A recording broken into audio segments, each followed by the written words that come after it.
Let's dance.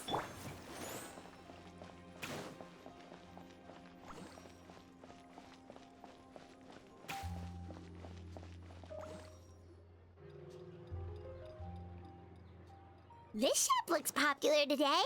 Wonder what the occasion is.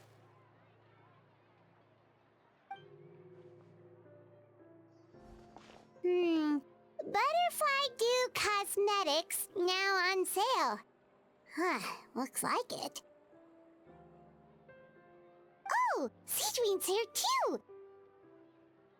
Hey there, Sigewinne! Hello there, Traveler and Paimon. I hope you're keeping yourselves fit and healthy. You bet we are! So anyway, what are you doing here, Sigewinne?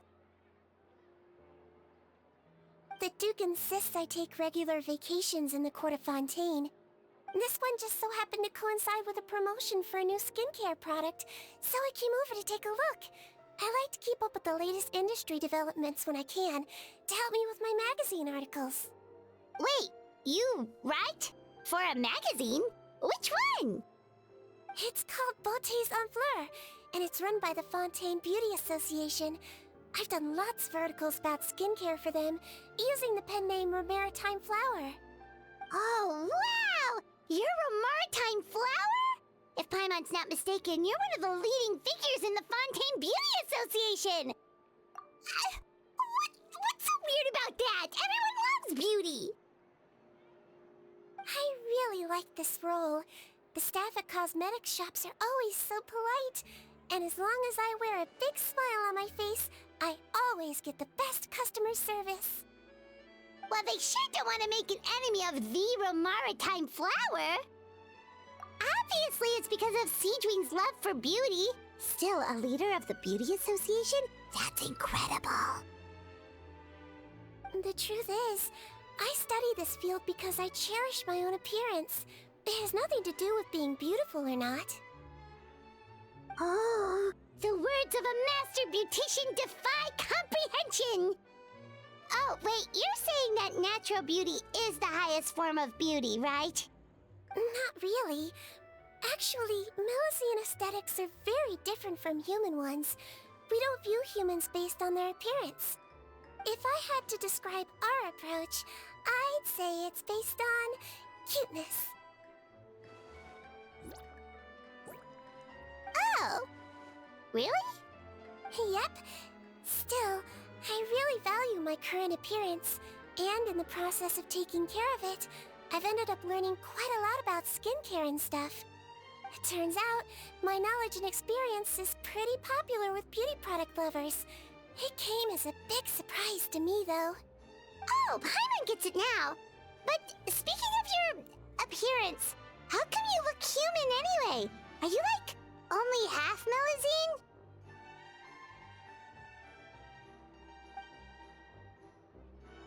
Ooh, wait, sorry. That was probably really offensive, wasn't it? No, I don't mind. I'm not mixed, though. I made a decision to turn myself into this form a very long time ago. If you're interested, I could tell you the story. A shape-shifting story? Oh, heck yeah, of course we're interested!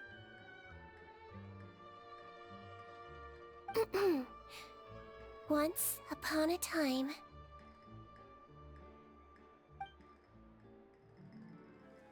Long ago, humans rejected Melusines, and Melusines feared humans. There was one Melusine who became fascinated with human medicine, but no human wanted her help. And there was one girl who liked Melusines, so no humans would make friends with her. So, the Melusine became the girl's friend, and the girl became the Melusine's patient. Your checkup's all done. You're still in perfect health. Thank you, Dr. Melusine. In this game of doctor and patient, a friendship was born. Then, one day, the girl fell ill. The Melusine was the only doctor to arrive on time, but the adults sent her away. Scram! Melusines can't be trusted! So just because I'm not human, I can't save my best friend? In desperation, the Melusine approached the frightening witch. She begged and begged until she got a reply. If you take this potion, concocted of sin, you will gain a human face and grow human limbs. But then, you will lose everything that attracted this friend of yours to you in the first place. Can you accept that? The Melusine did not hesitate for very long.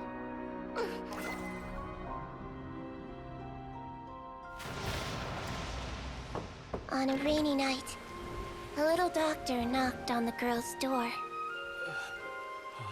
The doctor wore a hood and raincoat, maybe to protect her from the rain, but maybe also to hide a secret. The little doctor held the girl's hand and treated her illness, just as she had so many times before.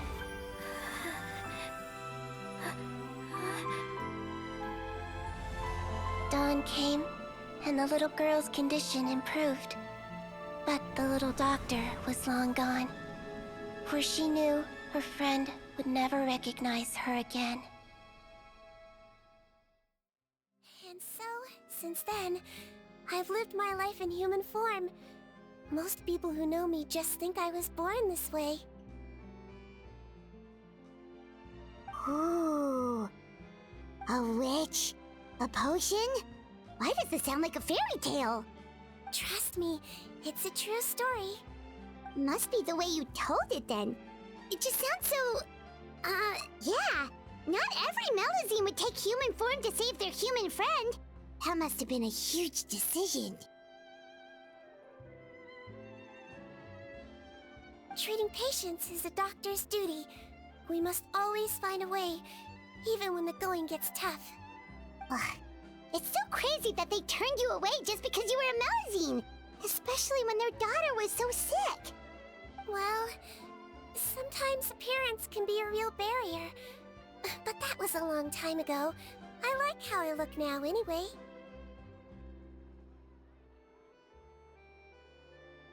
Paimon too! You're super cute this way. Attention customers! Thank you all for waiting. Now, on behalf of our skincare partner, I'm delighted to announce that our exciting new product is now officially on sale. Wow, there we go. Let's have a look, shall we? Oh, Paimon, if you want to buy any skincare products, I'll be happy to give you some suggestions. Really? Personal advice right from a leader of the Fontaine Beauty Association? What an honor! Allow me to introduce our newest skin lotion, Butterfly Dew. I'm sure many of you have already read about this product's trials in the newspapers. To say that it improves skin quality is an understatement. This product gets its name from the way it transforms your skin and makes it glow anew, like a butterfly emerging from its chrysalis and spreading its wings for the first time. We are thrilled to have the inventor of this fantastic product with us here today. Please welcome Mr. Rawat, a researcher from the Fontaine Research Institute. Now, without further ado, I'll hand over to Mr. Rawat to tell you all about what Butterfly Dew can do for you. Thank you. Hello, everyone. I'm Rawat, and I developed Butterfly Dew. Wow, what a looker. He's a researcher? Wow, he's really challenging the stereotype. It seems that everyone is surprised by my entrance. Or should I say, my appearance. I'm well aware that researchers are generally better known for their brains than their dashing good looks. In that regard, I do believe I break the mold somewhat. Of course, appearance is a skin-deep way of defining a person. And yet one's appearance can be a very real set of shackles, holding a person back in their life. It can rob a young person of their self-confidence when applying for a job, dissuade a young lady from approaching the one she loves. Our actions are at the mercy of our appearance, and we slowly become the very person that the outside world sees us as. But what if I told you that those shackles can be broken? If our appearance prevents us from changing, then let us first change our appearance itself. Wash away moles, birthmarks, and wrinkles, and they can no longer rob us of our confidence. Replace them with luster and radiance, and we shall never again hang our heads in shame. That is why Butterfly Dew exists. Its mission is to allow us to shed our pupae, undergo a complete metamorphosis, and embrace a new life. Well, whether it actually works or not, after that speech, Paimon's already sold! Mr. Rawat, could I ask if you've used this product yourself? Of course, I tried it many times while I was testing it. You can consider me a product ambassador. Wow, then it's sure to work! Still, I don't expect to convince you just by blowing my own trumpet. So, could I get a volunteer from the audience to try it out? Oh, Paimon volunteers!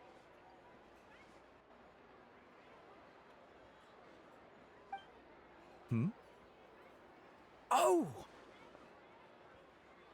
Ah, what an honor! It appears we have a giant of the Fontaine Beauty Association here with us. In that case, Miss Sigewinne, could we seek your most expert opinion on this product? Sure.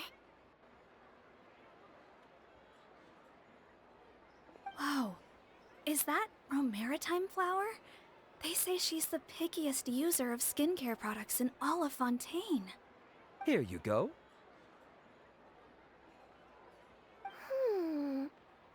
Well, it's very kind to the skin, and the absorption rate is high. Even for Fontaine, this is a first-rate product. Wow, now that's high praise! I'll take one. Any discounts? All right. Well, all that remains for me to say is, Butterfly Dew is now on sale!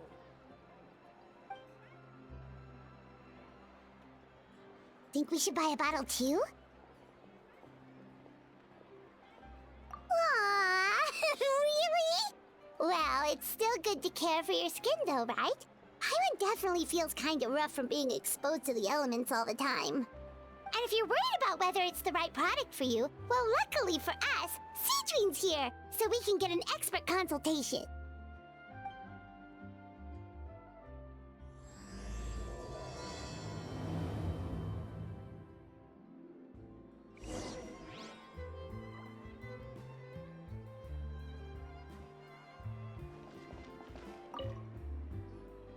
It's an honor to receive such high praise from you.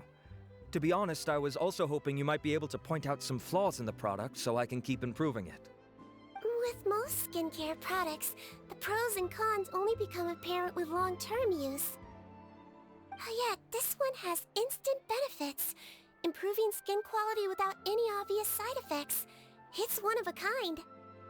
Don't worry though, I plan to keep using it, and I'll publish regular reviews in Beautés en Fleur. You can read my thoughts there. All you need to do is subscribe.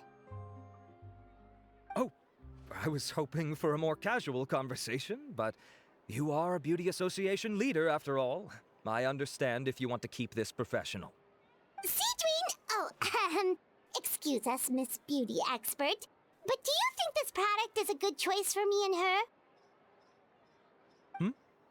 Wait, are you the renowned traveler? That's right, and by her side, the equally famous Paimon. Well, I don't normally handle customer questions personally, but since it's the traveler asking, allow me to make an exception. Butterfly Dew is made for all skin types, so no matter who you are, you can rest assured that it will be kind to your skin. If anything, it might be marginally more effective on Fontainian's skin, but other than that, it works the same on everyone. Why would it work better on Fontainians? In the interests of protecting my trade secrets, I'm afraid I can't answer that, Miss Paimon. Alright then. How about a friend discount? Save yourself the trouble. I'd be greatly honored to have both of you use my product. Here, take 2 bottles for free. Yay! Paimon's private fund survives! I can see why you might think that, but please don't misunderstand. This gift is simply a token of my esteem. There's no business motivation behind it. To me, finding new customers for Butterfly Dew is about meeting kindred spirits, fellow admirers of physical beauty. I consider it a labor of love. Admirers of physical beauty? Eesh, that's embarrassing to say out loud. It sounds so shallow. It's nothing to be ashamed of, Miss Paimon. Most people claim to desire inner virtue, but it's still physical appearance that turns their heads. This is a fact of life. It's only natural for people to desire to become beautiful. And that's exactly what inspired me to choose this research direction in the first place. You're right. Everyone loves beauty, don't they? Look at the time. My apologies, but I have other things to attend to. I'll leave you with these 2 bottles of Butterfly Dew, and I look forward to seeing you again. Paimon, I'd say there's no need for you and the Traveler to use this product for now. Why? Is there a problem with it? The quality is fine. I just think there's room for improvement. I think I could add some ingredients to the mix to make it more effective. Really? Then why didn't you tell Rawat about that? Researchers are a very special breed of human. You can point out their flaws to their face and they won't mind very much. But if you tell them that someone else could do a better job, ooh, now that'll make them really upset. If I'd mentioned it, he probably wouldn't have given you those 2 bottles for free. Fair enough, that makes sense. If you're interested in the more effective version, I can write up a list of ingredients for you. Just come get me once you've gathered them. When you say more effective, you mean it'll make Paimon even prettier? Ooh. As for me, it's probably time I got back to the Fortress of Meropide. I mustn't leave the infirmary unattended for too long. Alright, see you there then!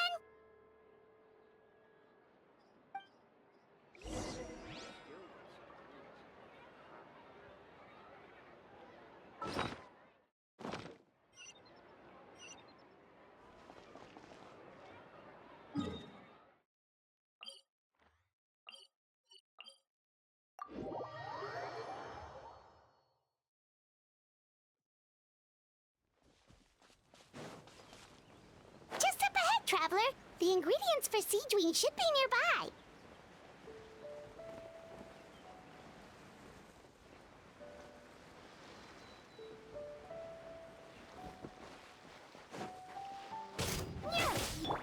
You're toast! Come a little closer.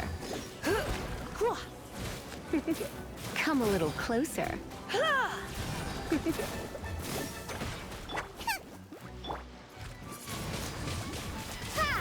You're in for a little shock. Come a little closer. You're in for a little shock. Come a little closer.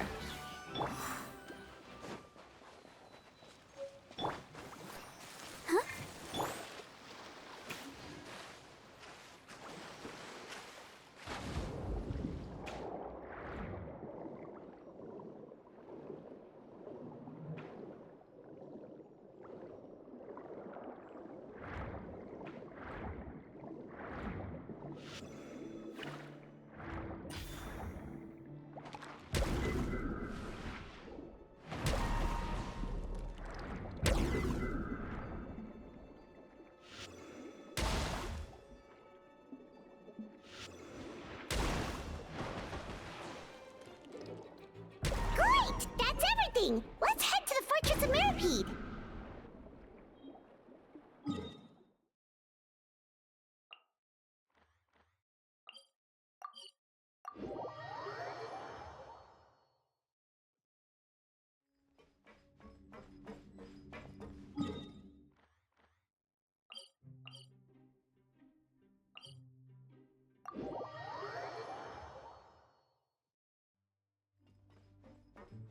I'll protect us.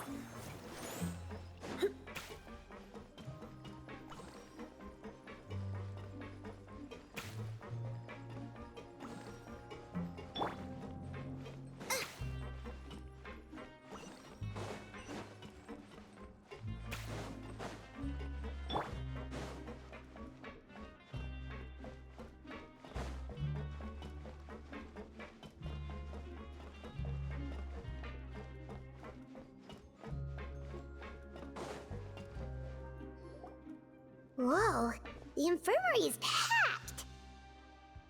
Please, you have to believe me. I saw it with my own eyes last night. Another me! He looked exactly like me. Got it? Okay. I've written down everything you told me. Now, I have a few tests to run. Take a deep breath, and don't worry, it's nothing to be nervous about. First, which finger am I holding up? Your index finger, but I'm telling you, my mental state is fine. I'm not crazy. Very good. Now, on to the next. Hey there, Your Grace. It's been a while, huh? Ah, it's you two. Indeed it has. I would offer you some tea, but I'm afraid the timing is unfortunate. Duty calls. No worries. Actually, we were looking for Sigewinne. Do you, know what all of this is about? This inmate came running to the guards in a panic, claiming to have seen his exact doppelganger. A doppelganger? Doesn't that just mean someone else kinda looks like him? And that's what I thought when the report first reached my desk. But we've inspected our records. No one even vaguely resembles him. Considering how certain he is of what he saw, I can only surmise that he's having some mental issues. So I brought him for a medical evaluation. All right, very good. Take a sip of water and rest for a bit. Evaluation complete. I couldn't find any symptoms pointing to a physical condition. I see. So do you still believe there's more likely to be an issue with his mind than his body? I have to assume so for now. Psychological issues are more difficult to detect. At this stage, we can at least confirm that he is in command of his cognitive faculties. The rumor mill will go crazy if word of this gets out. Guards, take him to the ward for a period of observation. The Marechaussee Phantom has requested my cooperation on a case, otherwise I'd deal with this myself. Sorry for the trouble, head nurse, but I'll have to leave this to you. No problem, Your Grace. I'll add him to my observation list. By the way, we have a couple of guests here who've made the trip just to see you. I imagine it must be important. You probably won't need to add them to your observation list, though. Oh, Traveler, Paimon, it's you. Hey there, Sigewinne! It's actually not that important, but... I'll be in my office if you desperately need me. Goodbye for now. Okay, bye-bye! So, Sigewinne... Would you mind waiting for just a moment? I have another patient to see. Just find an empty bed and take a seat. I won't be long. Oh, sure! Sigewinne, we've brought him. And he seems to have taken a turn for the worse again. Okay, don't panic. Let's start by sitting him down here. Paimon had no idea how busy it can get for Sigewinne. Maybe now's not the time to ask for her help with skincare. Good point. Besides, it might actually be interesting to observe her at work. Well, this could hurt, so I suggest you take a deep breath first. Did his face melt? What happened to him? It's anyone's guess. His face melted off shortly after arriving at the fortress. But since he's a serious offender, he can't be allowed out for medical treatment. Best we can do for now is ask the head nurse to give him something to manage the symptoms. Oh, this is gonna be awkward. We still need to bring him to the Marechaussee Phantom for questioning. What if he scares them half to death? Will that be our fault? The Marechaussee Phantom? Does this have something to do with the case Risley's dealing with? Yep, it was a huge case. They bagged a few dozen crooks in one fell swoop. And this guy's the baddest apple of the bunch. He harmed countless people. And now, it looks like it's all finally catching up with him. You done gawking? Not yet. I need to check the severity of your ulcers to decide the right dosage. Don't worry. We Melazines have a very different sense of aesthetics from humans. To me, he just looked like a little kitty with slightly scruffy fur, but still just as cute. Don't patronize me. Do I look like a kid to you? Just give me the meds and let me out of here. I already missed my cell. Hey, lose the attitude. You dare talk back to our head nurse like that again? Your days are numbered. Oh, it's fine. Okay, I'm going to apply the medication now. Tell me if it hurts, alright? Look how nice Sigewinne's being. And he still talks to her like that? What a nasty piece of work. Can I leave now? Wow, not a peep. What a brave little guy. Thank you, Sigewinne. And I apologize for the trouble. So, Traveler, Paimon, did you bring the ingredients? We did, but we don't want to interfere or anything. You're busy saving lives here. Oh, don't be silly. I agreed to it, didn't I? Just hand me the ingredients, and I'll make some time to whip it into the improved version for you. Take a rest here if you want. Or, if you're not tired, I hear they're holding a new pancreation tournament in the administration area. Or alternatively, is there anything we could help you with, Sigewinne? That's right! Let us help you out! It's the least we could do! Good point. Kind-hearted humans start to develop guilt if they accept free help from others. Don't worry. I'll take a look at my schedule. I'm sure I can find something to treat this condition. I gotta warn you, though, it'll be tiring work. So I suggest you take a break first, then come back and see me when you're ready.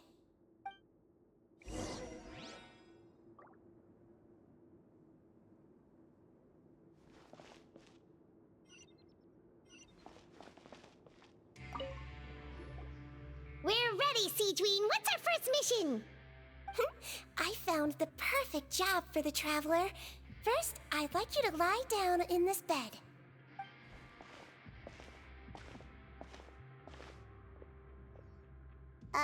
What for? I need you to pretend to be sick. What? Oh, is it that difficult? I thought you did a pretty good job last time. Oh, so you knew. I sure did. She was way more interesting than the usual malingering inmates. When you played along very well, Paimon, I observed you two for quite a while after that. Well, this is awkward. But why do you need us to do it again now? No time to explain. My next patient will be here any second. Oh, please, just do as I say. You can, pretend like you've got a nasty headache. And throw in some dry heaving for good measure. Okay.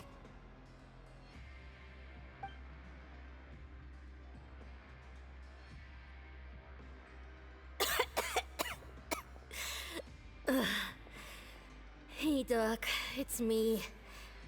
I'm only here because my mom won't stop pestering me about it. So annoying. Well, your mother has enough on her plate with a busy job. Well, the last thing she needs is to worry about you being sick as well. I know. I shouldn't treat the place like a playground. Shouldn't go swimming in the lower levels where we join up with the sea, because it'll give me a cold and distract her from her work. I thought I'd be able to have some fun here at the fortress for a few days, but it's always, don't do this and don't do that. All right, sit yourself down and I'll take your temperature. Your fever still hasn't gone down. Well, here's your medicine. 1 cup for starters, and we'll see if it helps. But Doc, it's so bitter. Do I really have to drink it? I mean, I'll be fine, right? I've got an uncle who caught a cold. His fever went away on its own after a couple days. Can't you just write me a note saying I'm on the mend? I just need something to keep my mom off my case. I sure can. You're a very brave boy after all. Huh? Brave? What makes you say that? Well, if you want to rely on your own immune system to clear up your fever, then you'll have to tough it out like this young lady.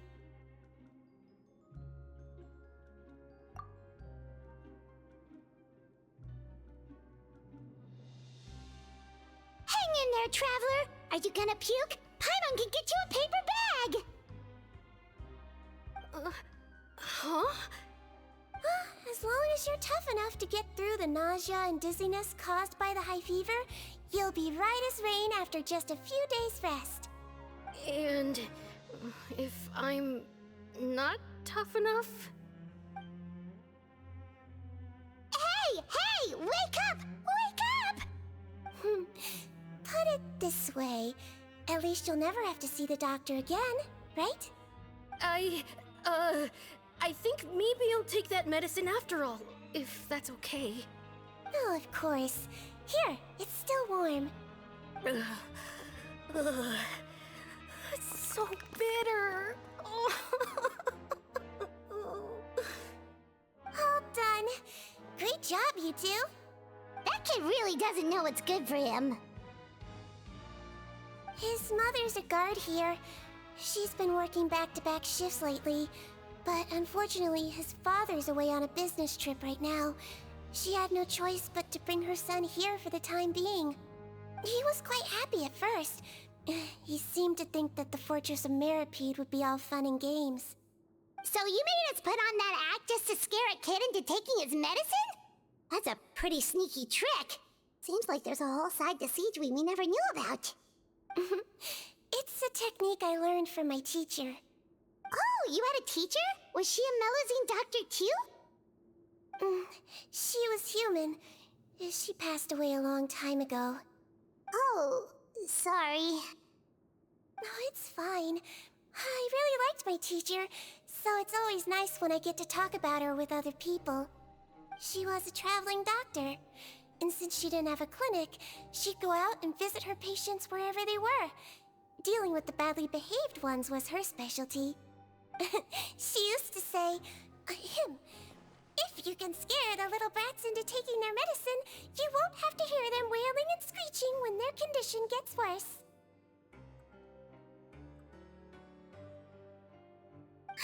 She sounds like a pretty strict teacher. Strict? Well, that's not how my teacher saw it. She thought of herself as terrifying to kids. Strange way for a doctor to describe themselves. Now Paimon's curious to know what she looked like. As it happens, I actually have a picture of her.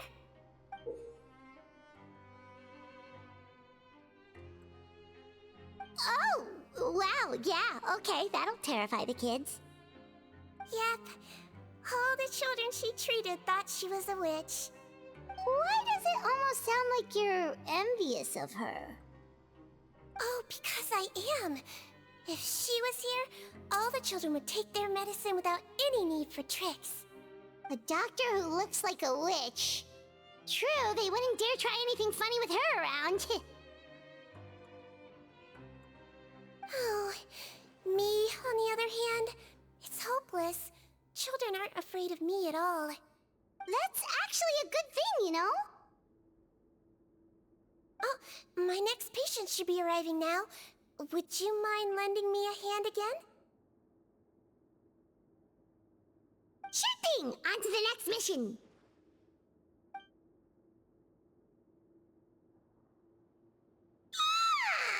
Is it nighttime already? That flew by. You really have a busy job, Sigewinne. Well, thanks to you two, it was much easier today. Aww. Should we get some rest? It's getting pretty late.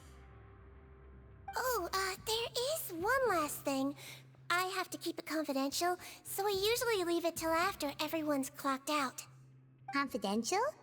Are you sure you can tell us? Well, it's fine. You're not living here anymore, so it's okay if you know. All it is I have to prepare some ingredients to make healthy meals with. Wait, you mean those healthy meals? My patients refuse to eat any healthy meals I prepare in front of them, so I have to prep the ingredients in secret, then let the chef at the Coupon cafeteria handle the rest. Considering even the chef's version makes people uneasy, it really makes you wonder what's in it. You want to find out? I can teach you how to make it. That way, if you ever suffer from exhaustion on your future travels, you can prepare a healthy meal for yourself. It's really good for you, you know. Sure? Guess we can help out one more time.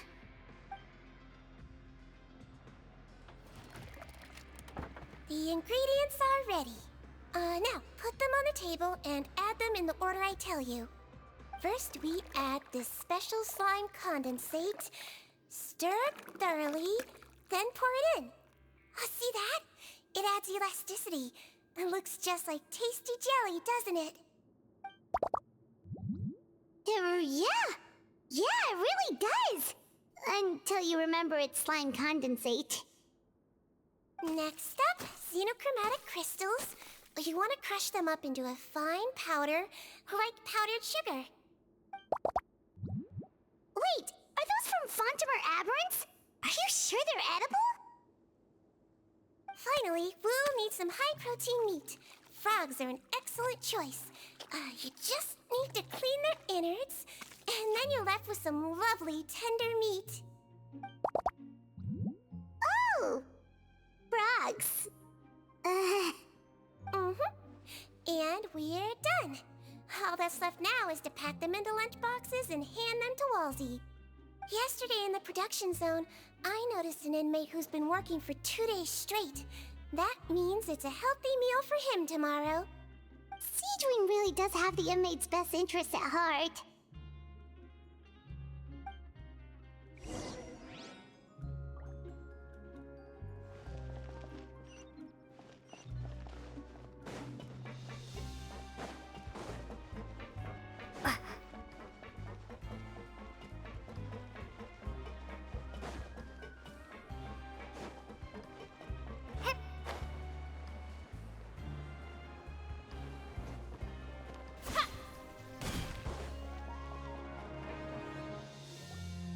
Ah, head nurse. Got some extras for me? Just the one today.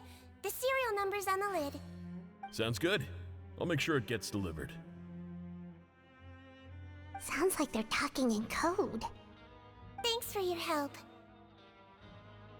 Oh, it's no trouble at all. I only wish I could do more. You work so hard for all our sakes. I'd happily lose a little sleep if it meant helping you out. That won't do. If you reduce your sleeping hours any further, your health will start to suffer. All right. Nurse's orders. I'll do as I'm told. But you take care of yourself too.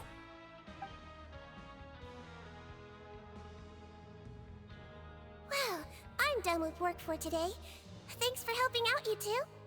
Seems like the guards and staff here have a lot of respect for you, Sigewinne. In just one day of helping you with your work, it feels like we've done a lot for the fortress.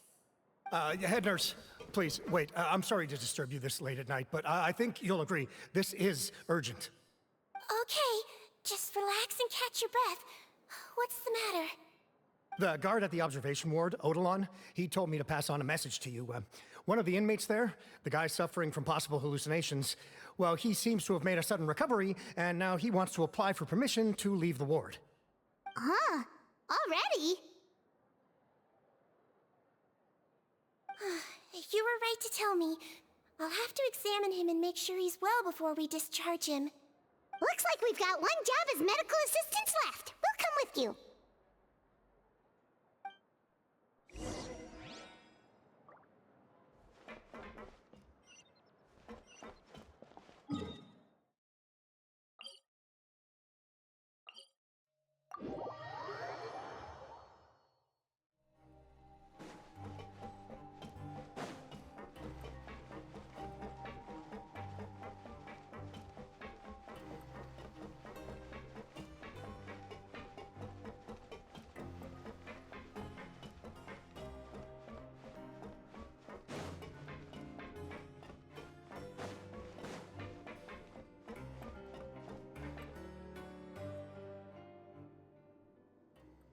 Ah, head nurse, you're finally here.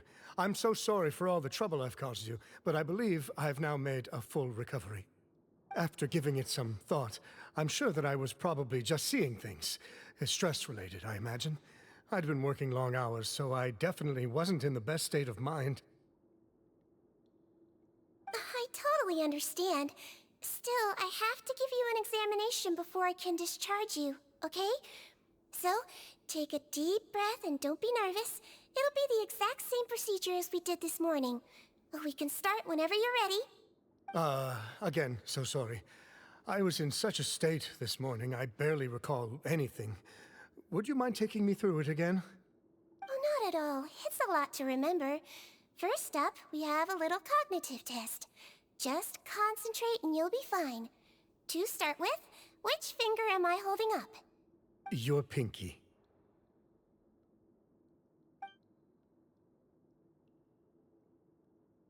Alright, all indicators seem normal. So it was a stress-induced hallucination after all? Well, we've certainly had previous cases of mental illness caused by overwork, which is why I carefully observe everyone in the production zone. I wonder how I managed to miss the signs this time. Please, head nurse, you shouldn't blame yourself. I'm just still adapting, that's all. Pushed myself too hard, and I guess I couldn't take it. Thanks for looking after me. I'll be as good as new after a good night's sleep. And if you can give me the okay, I know I'll sleep better back in my good old dorm. It can be difficult to relax in an unfamiliar environment. Alright then, you can leave the ward. I suggest you take 2 days off to focus on your recovery. I'll take you off the observation list for now, so you're officially discharged. Great. I can't thank you enough, head nurse. Mr. Odilon, could you escort him back? Of course. I'm on guard duty in the administrative area tonight, so nothing will go wrong. You have my word.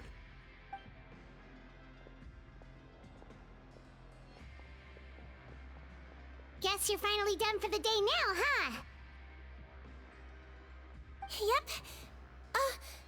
But I still haven't gotten around to making that improved lotion for you yet. Oh, no rush! Seriously, it's super late now. You should go get some rest too. Well, tomorrow it is then. Good night, Traveler. Good night, Paimon. Hope you sleep well. Oh, don't you worry! We will! After a productive day of work, we're both gonna sleep like a log. Yeah, sleep tight, Sigewinne. See you tomorrow!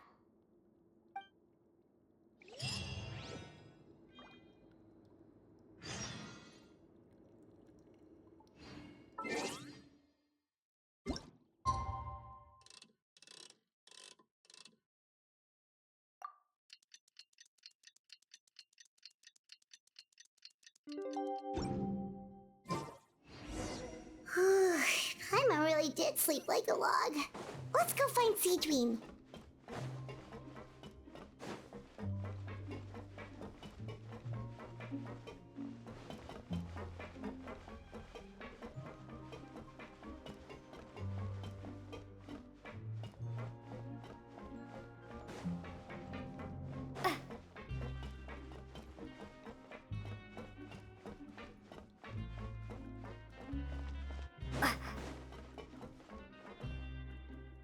Whoa! How is the infirmary even busier than yesterday? Good morning, Traveler and Paimon. I have a few people here for a checkup, so you might need to wait for a while. No problem. Anything we can do to help? There's a bit of a complicated situation here. I'm still getting to the bottom of it myself. You have to believe me. I'm telling the truth. You're in a medical facility. Keep it down. Please, listen to me. I'm not Gascon. I'm Uy. You're a horrible liar, you know that? We get all your mugshots with the arrest warrants. It's clear as day that you're Gascon. You mean because of the way I look? I don't know what happened. I just woke up like this. Then you guys dragged me in here for an interrogation. I brought you here to figure out what's going on. If you truly are the victim of an injustice, yelling isn't going to achieve anything. At most, it'll delay your vindication. All right. I get it. This is nuts. Yesterday's interrogations went fine, and now this. Morning, Your Grace. What's going on? Remember the case I mentioned yesterday? The The one brought to me by the Marachose Phantom? Well, we've been questioning the inmates involved this morning. Every single one of them is claiming mistaken identity. Huh. That's even weirder than what that guy was saying yesterday. The thing is, none of them have been able to provide any evidence whatsoever to support their claims. Questioning them further got us nowhere, so for now, we've brought them to the infirmary. And we thought yesterday was as busy as it got for Sigewinne. We've compiled their statements. Have a look. Perhaps there's something we missed.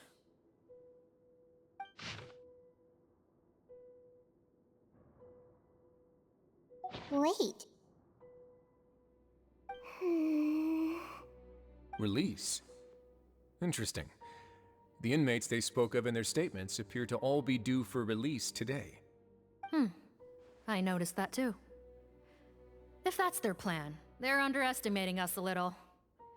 Every serious offender claims that there's someone else who just so happens to be due for release today. And they're expecting us to go along with that. All the more reason to be cautious. Lumberzar, check the release list for today and make sure no one gets processed. We're gonna need an excuse, though. Just say we're out of forms, and that we're furiously printing more as we speak. I'm on it. It's conceivable that our group of serious offenders somehow found a way to switch places with inmates who are about to be released, so they can walk out right under our noses. We did consider that possibility. But I mean, just look at them. They match the warrants, period. How could there have been a switch? Only if they're dead ringers for the inmates due for release, I suppose. I gave you that name list yesterday to assist in your investigation. Did that help? Yes, the inmates' mugshots were attached to the list. The first thing I did was check for lookalikes, and I didn't find any. The only other thing that stands out to me is that their voices sound a little different today. But it's not exactly hard to put on a fake voice. Oh, really? What does our head nurse make of all of this? Give me a moment. I think I have a way to confirm whether there's been a switch. I know, it's not time to change your dressing yet, but please bear with me. Huh? Isn't that the guy from yesterday? This should be Honore. He has very severe facial ulcers, which require an operation in the hospital at the Court of Fontaine. I authorized him to leave the fortress for medical treatment under guarded escort. Yes, like I told you. I'm not Putton. I'm Honore. So there has been a swap. Well, I can see what happened in Potton's case, but how do you explain the other inmates? You're not telling me their souls switched bodies, are you? No, I believe it was their faces that got switched. The method is a bit like replacing a tooth. Take the bad tooth out, put a false one in. And actually, I think I can prove it to you. Traveler, Paimon, do you remember Eric from the other day? Yeah, sure do. Then you can be my witnesses. To start with, please fetch the inmate who claims to be Eric.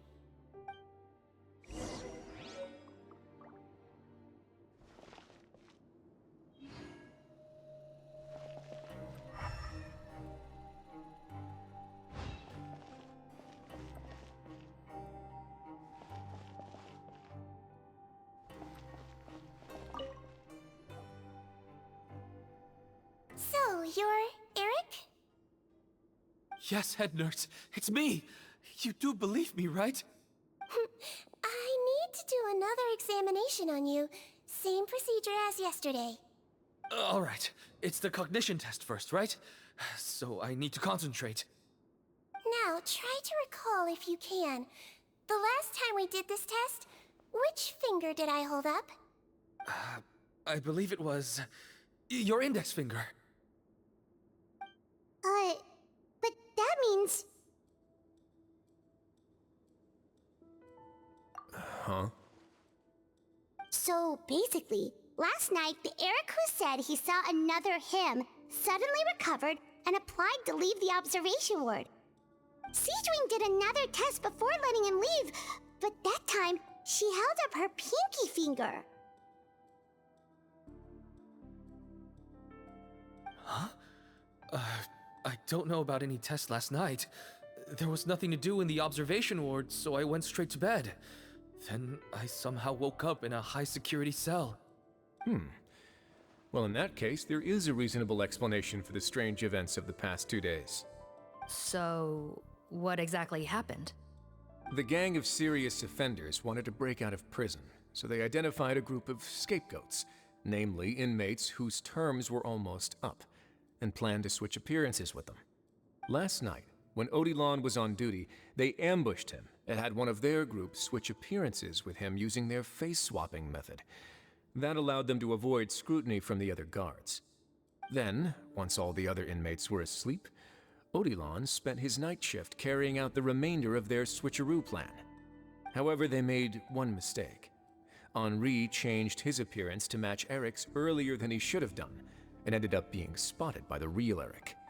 Real Eric came to the guards for help, but we didn't know then what we know now, so we put it down to hallucination and sent him to the observation ward. However, since one of the gang members was posing as a guard, they simply changed real Eric's appearance and had their Eric take his place, muddying the waters even further. Right, because I put Eric on the observation list by then, and no inmates on that list can be processed for departure until I've discharged them. Hence why the imposters had to pull that little stunt to get fake Eric off the list. Yeah, it all makes sense now! The Duke cracked the case! Well, I can't fault the reasoning. But I'm afraid that we ruled out the possibility of face switching very early on in this process. Criminals altering their facial appearance to commit crimes is nothing new. In fact, one of the explicit duties of the Malazines in the Marechaussee Phantom is to identify criminals in disguise. We carefully examined all the suspects, and there is no evidence that any means of disguise were used in this case. Huh. Well then, how do we explain all this? So far, it seems more likely that the gang stole documentation belonging to the inmates due for release, and are using that to commit identity fraud. Actually, there is a potion that can completely change someone's appearance. If they use that, even a Melazine wouldn't be able to detect it. A shape-shifting potion? Forgive me, head nurse, but this is the first time I'm hearing about it. If such a potion truly existed, it would jeopardize our entire investigative process at the Marechaussee Phantom. Are you certain of this? Yes, I am. But...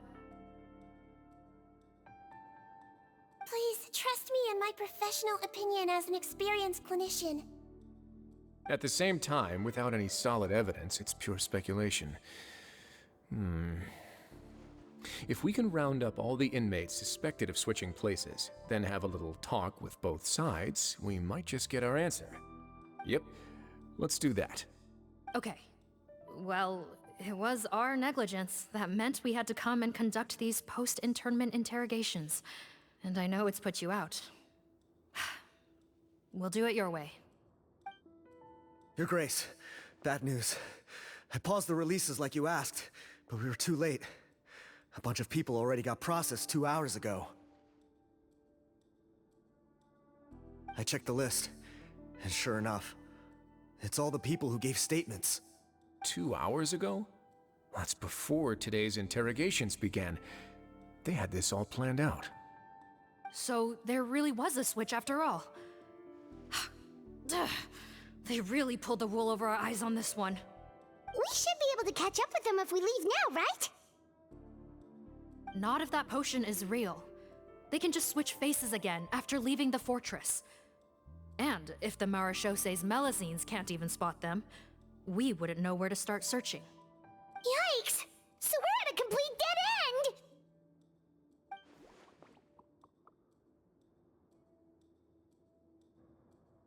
Well, technically there is one more lead we could follow up on. We were only able to arrest this gang thanks to the help of a researcher from the Fontaine Research Institute. I believe his name is Rawat. Oh? Rawat? Isn't that the handsome guy we met at that skincare promotion? Handsome? Maybe from a human point of view. I just remember that he specialized in potions. One of the crimes this gang is charged with is the manufacture and sale of illicit drugs. According to Mr. Rawat, they appear to have stolen technology he developed through his research and used it in their operation. At first, he thought it was a typical case of intellectual property infringement, and he tried to negotiate with them.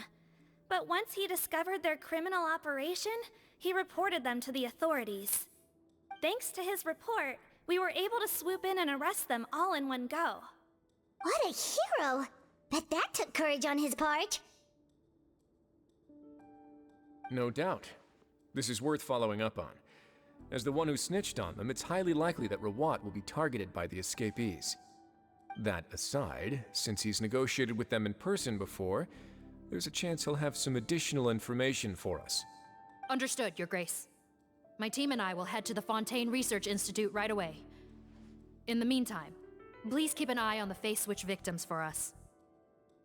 Of course. Miss Morgan, I'd like to come along and help you catch these criminals. Huh? Why's that? Well, I'm the one who discharged the fake Eric last night, so I feel partly responsible. Don't say that, head nurse. Your focus was on the inmates' health, and rightly so. We can't ask you to help with arresting criminals. That's our duty. I also have a more personal reason. Cotton is a patient of mine, and if I don't get a new batch of medicine to him in time, his condition will get much worse. Look, head nurse, I completely understand where you're coming from. But arresting criminals is dangerous business. And if anything happened to you, none of us can afford to take on that responsibility. Don't worry, I can defend myself just fine. You say that, but still. If I may, Miss Morgan, Sigewinne is the one who raised the potion hypothesis, and I'm sure she has far more expertise on the topic than your team. My suggestion would be to bring her with you. And if you really are worried for her safety, then...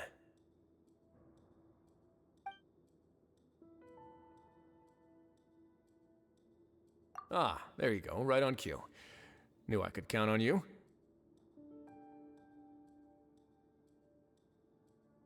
Okay.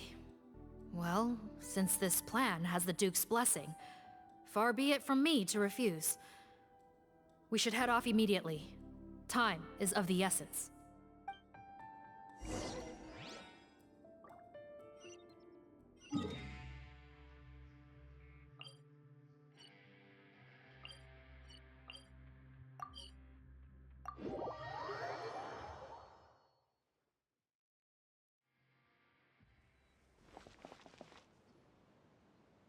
Greetings. Sorry to impose, but I'm afraid we're here on urgent business, and we're gonna need you to cooperate. The Marsh is a phantom. Let me guess, you're investigating some more illegal research? Not this time, no. We're looking for a researcher. Do you know where we might find Mr. Rawat? Rawat. Oh yeah, Mr. Handsome, right? He actually doesn't work on site here very often. There's a handful of researchers in the nearby area who know him pretty well, though. You can see what they know. Just a handful? Paimon figured he'd be the most popular guy around. Well, I guess you could say he's popular, at least on a superficial level. He's blessed with good looks, so he tends to make a good first impression on people. But in all his time here at the Fontaine Research Institute, I don't think he's ever had a single deep conversation about his research with his peers. That's no way to make real friends around here.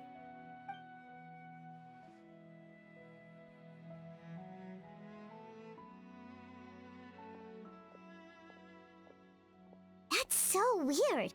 He definitely didn't come across like a recluse at that product promotion. I don't find that weird at all. He definitely didn't strike me as the kind of guy who's, good at making friends. Really? Paimon couldn't tell. Must be a Melusine perception thing. Okay, we should talk with his acquaintances. But we also need to check the Research Institute for any clues. Let's split up. It'll save us some time. Sure thing. We'll go ask around among the other researchers with Sigewinne. Paimon's suddenly kinda curious to know what everyone really thinks of him.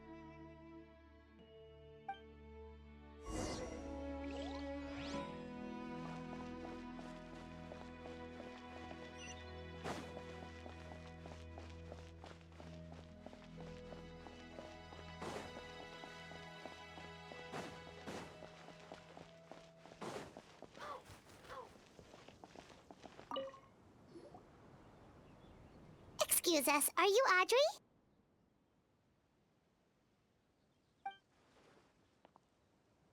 That's me. What is it?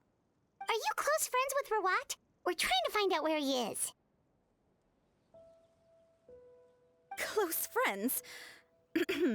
You mean because I told him I had feelings for him once? I doubt I'm the first or last at the Institute to make that mistake.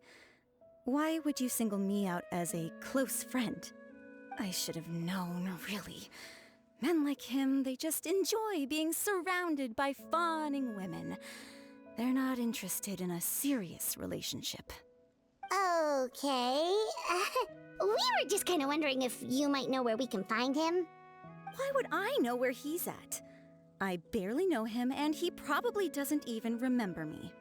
Ugh, this is getting annoying. Shall we go ask someone else?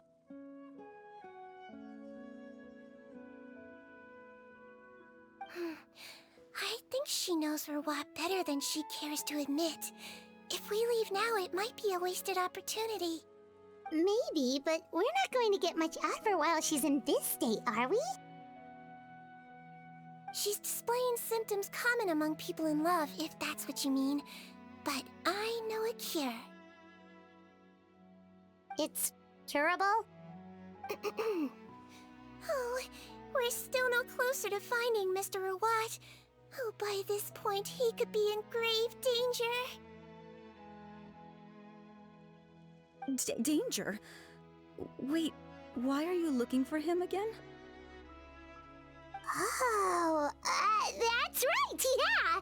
The Marshosei Phantom said that he's been targeted by some pretty bad people. We need to make sure he's safe.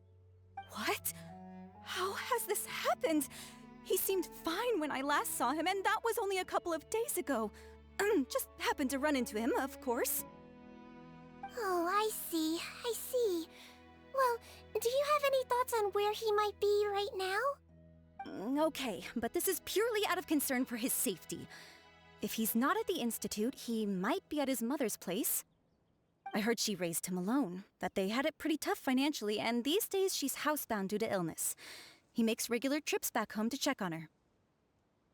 Oh, okay. Do you know the address? Nope, sorry. I only found out the thing about his mother because it came up in conversation once. I was just trying to find out more about him, so I could get to know him better.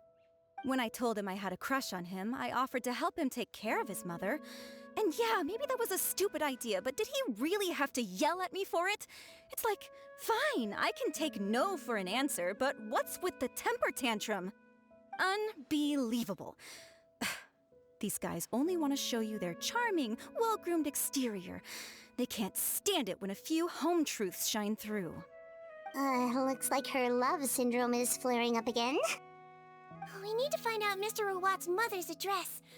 Let's check with the Marshosei officers when we regroup. Cool, sounds like a plan.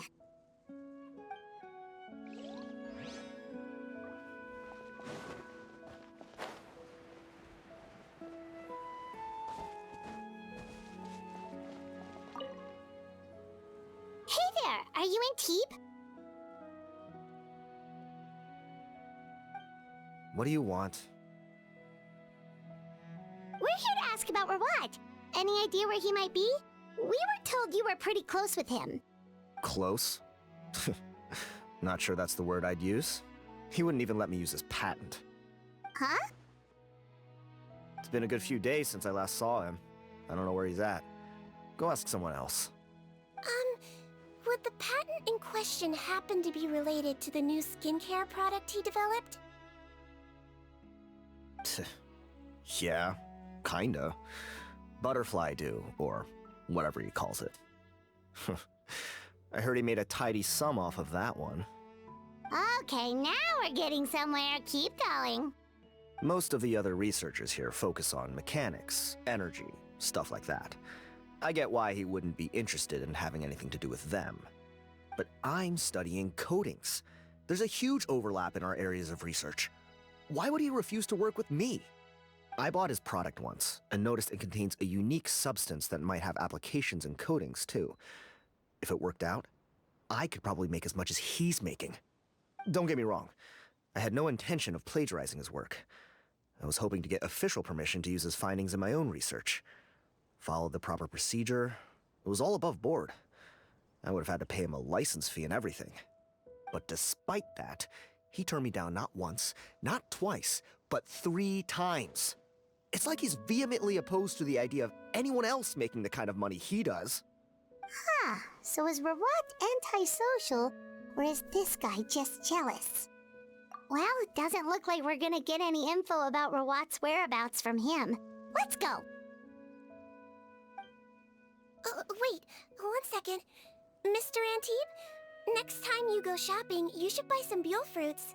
Peel the skin, steep in water, then drink. It'll help calm your mood.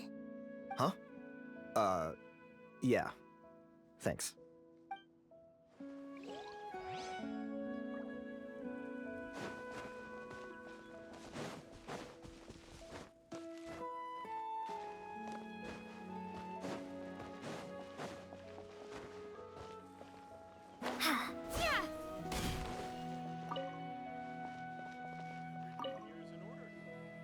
Sorry to bother you, sir, but are you Bertram?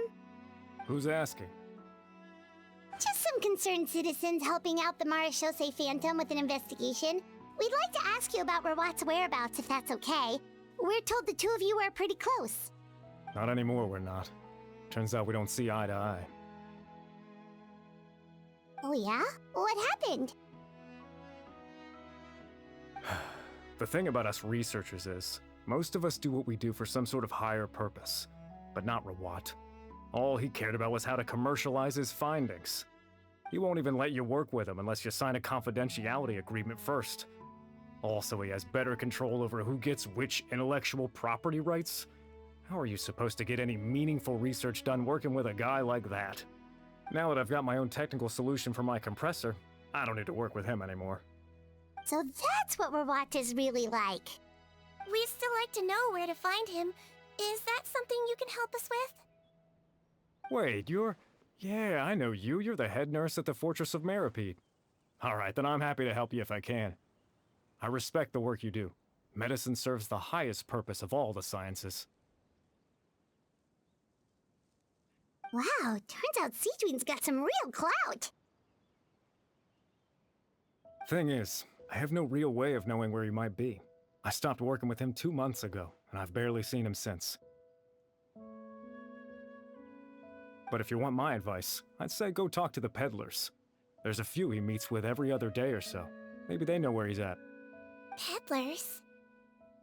Yeah, back when I was working with him, I noticed he met with them quite often. Wouldn't surprise me if they were involved in some shady business together, because it seemed like they went out of their way to avoid discussing anything in my presence. The little I overheard was about manufacturing and selling pharmaceutical drugs. Like I said, he's all about the money. Drugs? Doesn't he work with skincare products? Do those count as drugs? Who knows? I never cared to find out. He's the Morag rubber, not me. Thank you. You've given us plenty to work with. Welcome. Goodbye, and may we both reach new heights in our scientific endeavors. Well, that's all 3 researchers. Let's head back to the meetup point.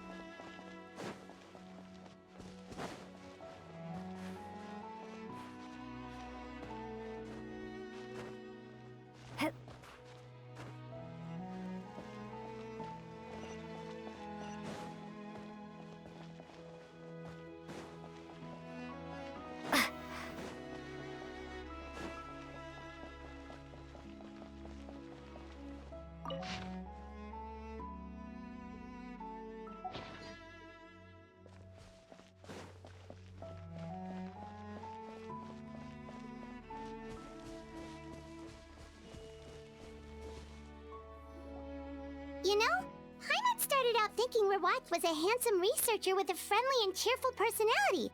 It's such a surprise to learn that his peers have a different impression of him. So, what's your view of him now, Paimon?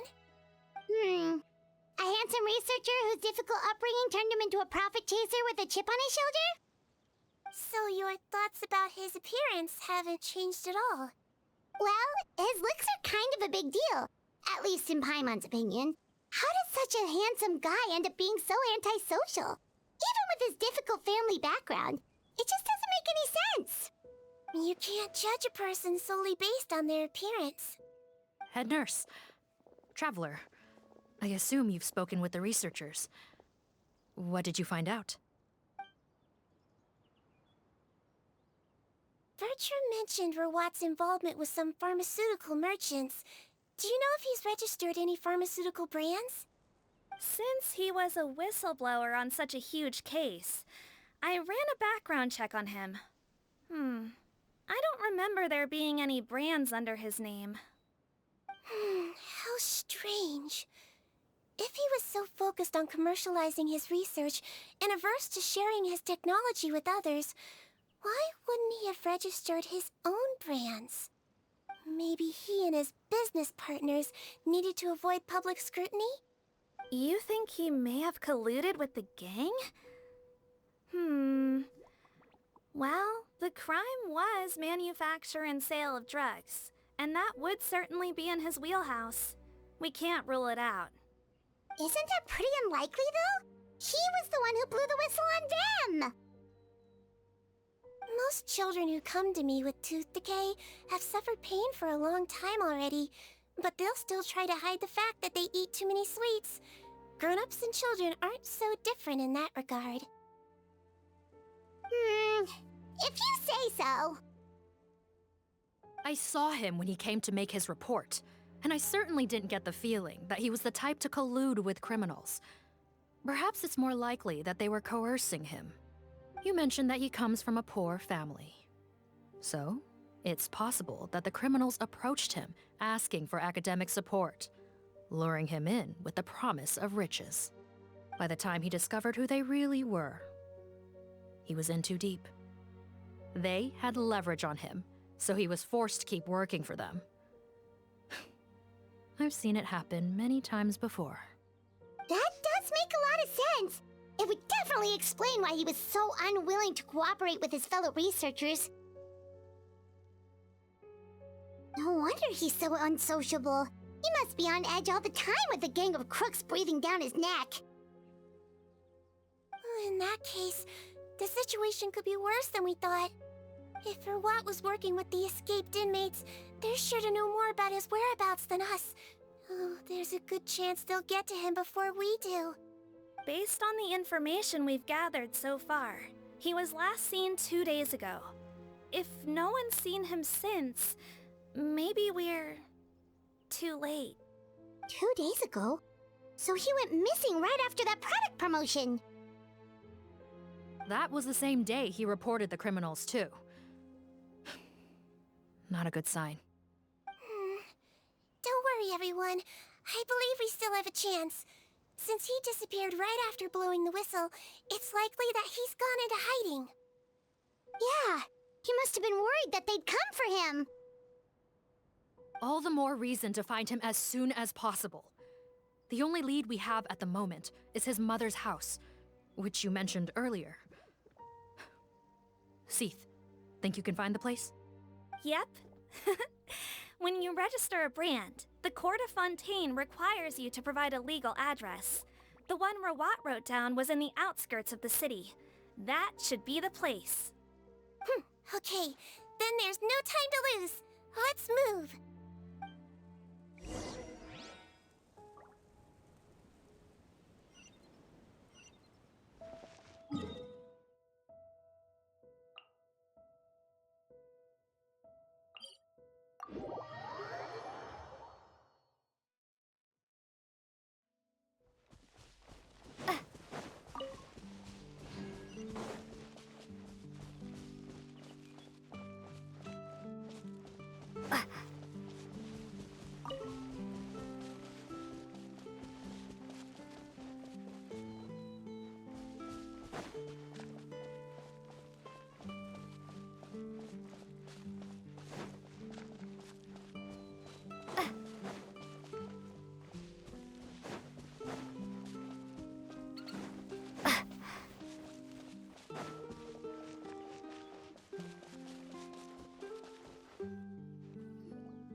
All right, this should be the house. I'm pretty sure this was the address. Okay, I'll knock.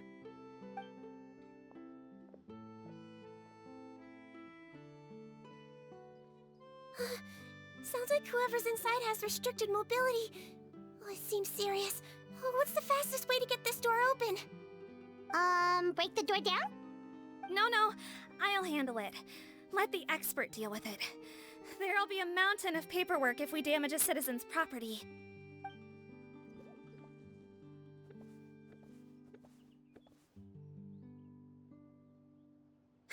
Calm down. Deep breaths. Remember your training. Control your strength. And... it's open! Seath, take a few people and lie in wait. Keep your eyes peeled for any activity around the house. The Traveler, head nurse, and I will go inside.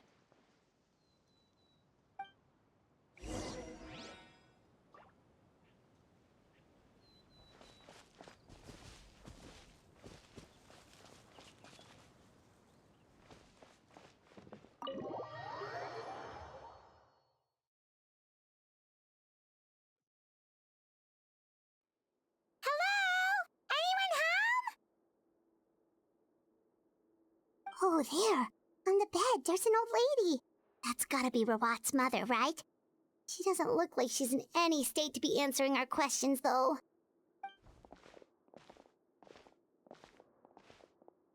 We could try, but she is very ill.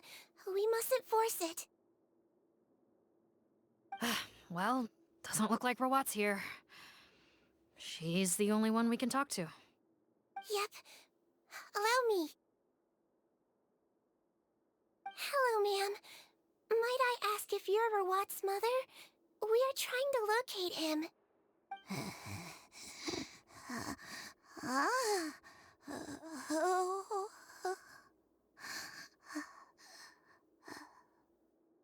Hard of hearing, perhaps. Does anyone have a picture of Rawat? I have one here. I'd like to show you a photo, ma'am. Is this your son? Do you know where he is?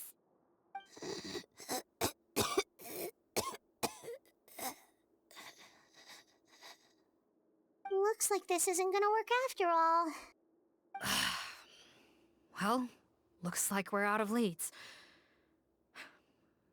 If Rawat's not here, things are looking very bad for him. Is it possible he could have avoided returning here because he knew he'd be in danger? Maybe. But if so, where do we look next? Maybe we should take another look at the Institute. Yes, so. I suggest we all return there now. We found a good amount of useful information the first time, but perhaps there's something we missed. This is our last hope. Sorry, officer, but could I stay here for a while?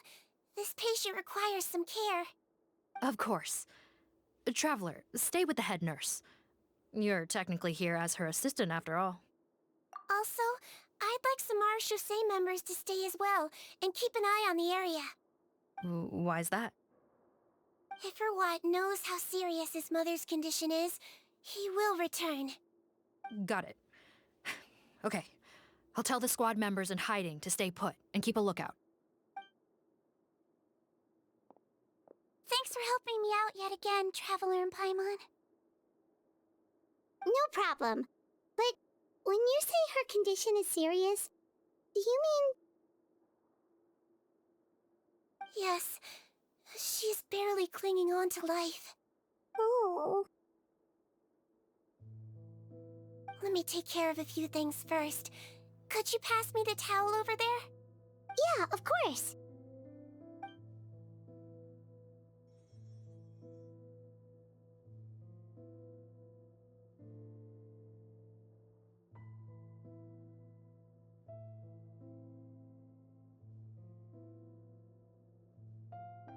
I can tell that her family has tried a lot of different treatment methods, including some very expensive medicines. Unfortunately, Her condition is so multifaceted that a recovery looks all but impossible. Sigewinne. My mom bets being a nurse must be pretty tough at times like this. Yes, it makes me a little sad. In a Melizine's eyes, a human's birth, aging, sickness, and death are as much a part of natural law as sunrise and sunset. But human medicine can defy that law to some extent. In that sense, it is a science of miracles. That is why I became fascinated with it in the first place.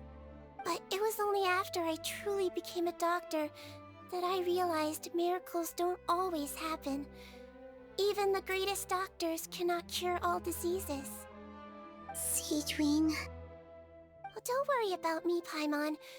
A doctor's duty is not to cure all diseases, but to treat whatever ailments they can. At the very least, I can lower her fever. That way she'll suffer less, and she might even be able to see her son. Yeah. All the more reason to find Rawat as soon as possible, even if we don't catch those crooks.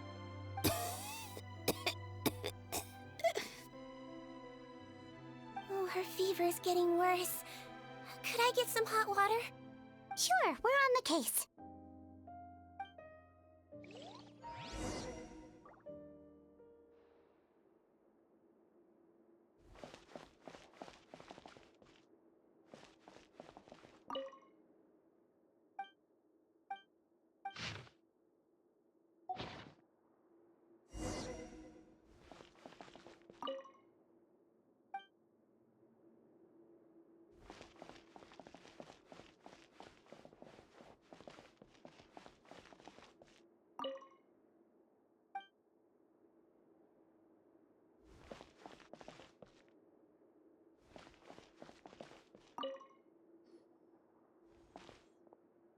Found the hot water? Sure did. And look what else we found. Judging by this journal, it seems like Rawat has a private lab. There's a good chance he could be there right now. We gotta go tell Officer Morgan right away. Oh, that's great news. But hold on just a moment. The wet towel is ready. I'm giving you another injection. Are you feeling better now?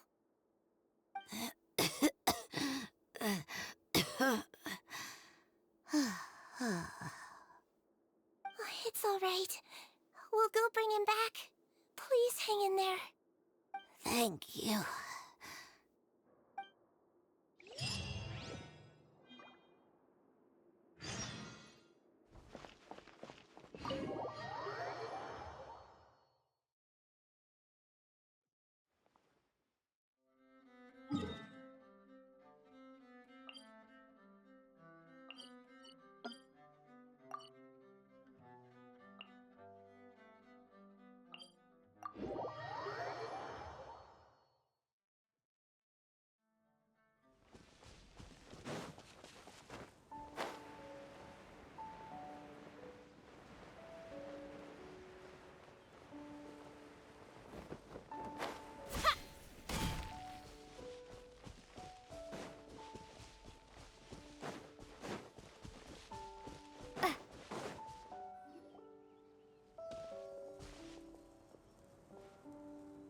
It's Officer Morgan! They're already here!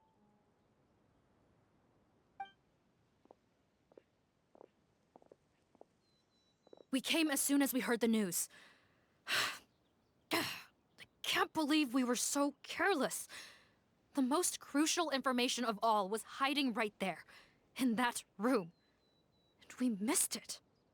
Don't blame yourself. Right now, we need to focus on finding a way in. There's a mechanical door over here! Hopefully the instructions in Rawat's journal will help us open it.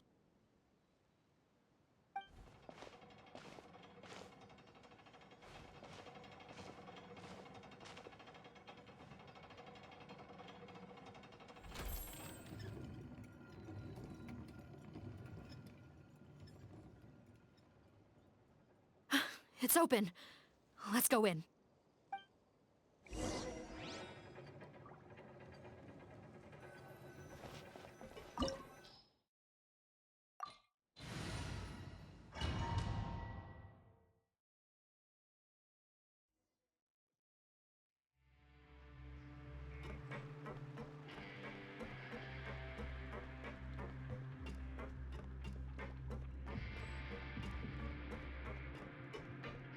How did they get in here?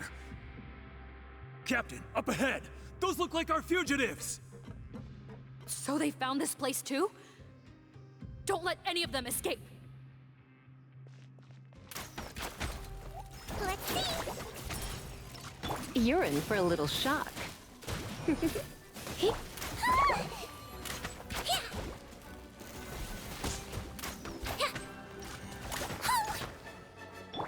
Windblade. Surrender and I'll be gentle. Contact. Yeah.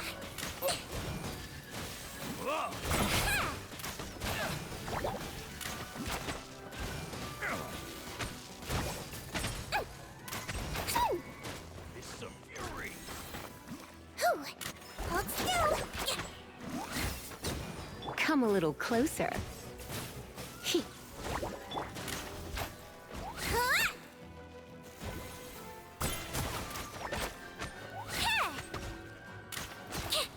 Don't slip and fall.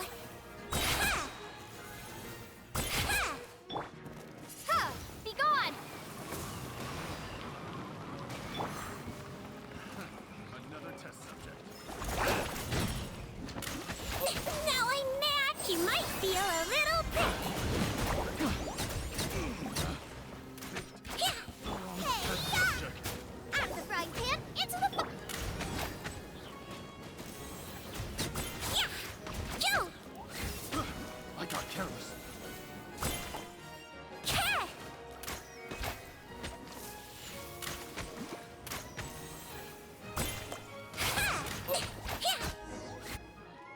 Picked the wrong test subject.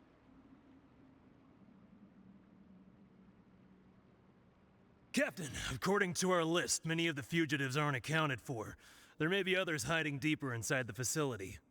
Ah, so these guys were just the lookout crew. The Marachose Phantom! How did they find this place? Wait, it's that guard from the fortress. That's right, I'm on your side. I mean, the Duke sent me.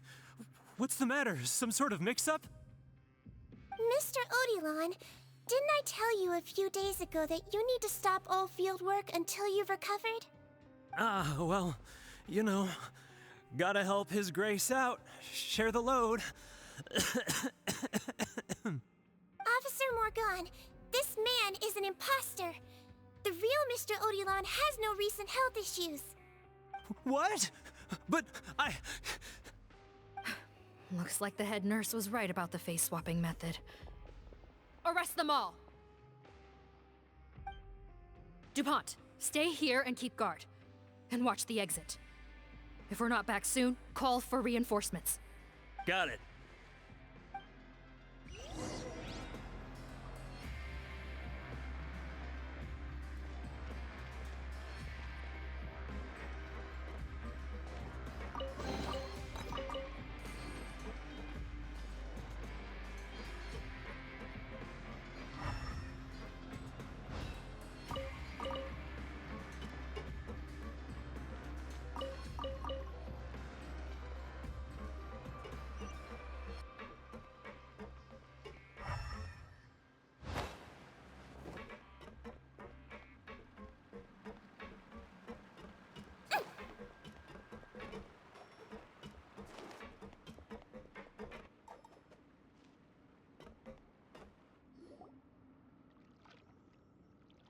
So many jars.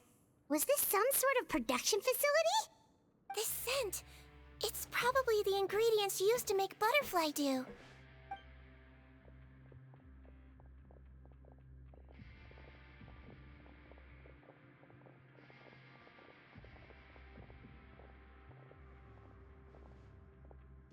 How come they're all empty? Did it sell so well that he ran out of supplies? How strange. Why would Rawat choose to manufacture a popular product like that in such a difficult-to-reach location? Given our suspicion that he may have been coerced into the illegal drug trade, I would have thought that any production facility we find here would be used for illicit purposes. Perhaps butterfly dew is itself an illegal drug. Do you have any evidence for that claim? No, just a guess. We need to find Rawat as soon as possible. He has all the answers we need. Understood. Well, let's not linger here. Let's go. Come on.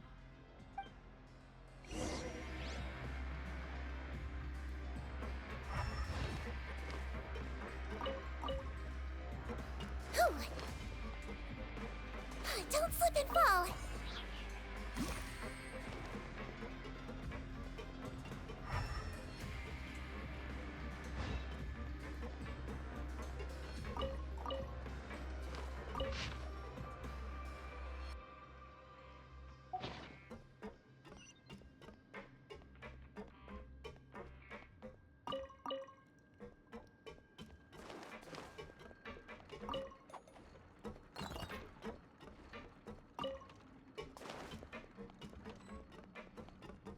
Doesn't look like we're gonna get this door open. Let's find another way around.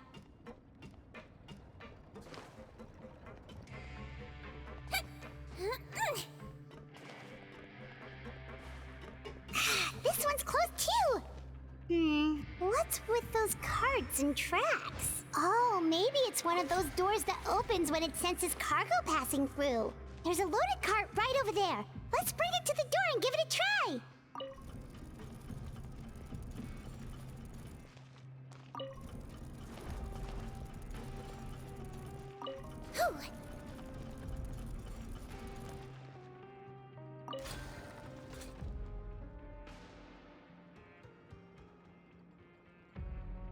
Don't slip and fall.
This room's much smaller than the others. Judging by the implements on the table, this looks like a potion-making lab. Head nurse! Over here.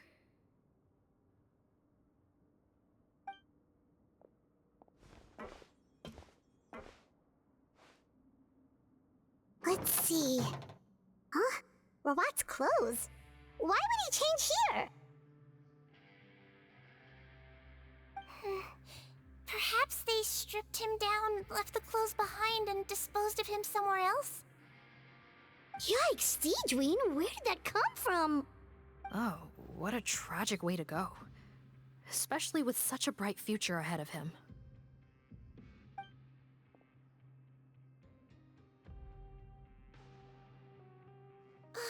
There's a path leading further on, Officer Morgan. Let's keep up the pace.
There's a whole bunch of people in there.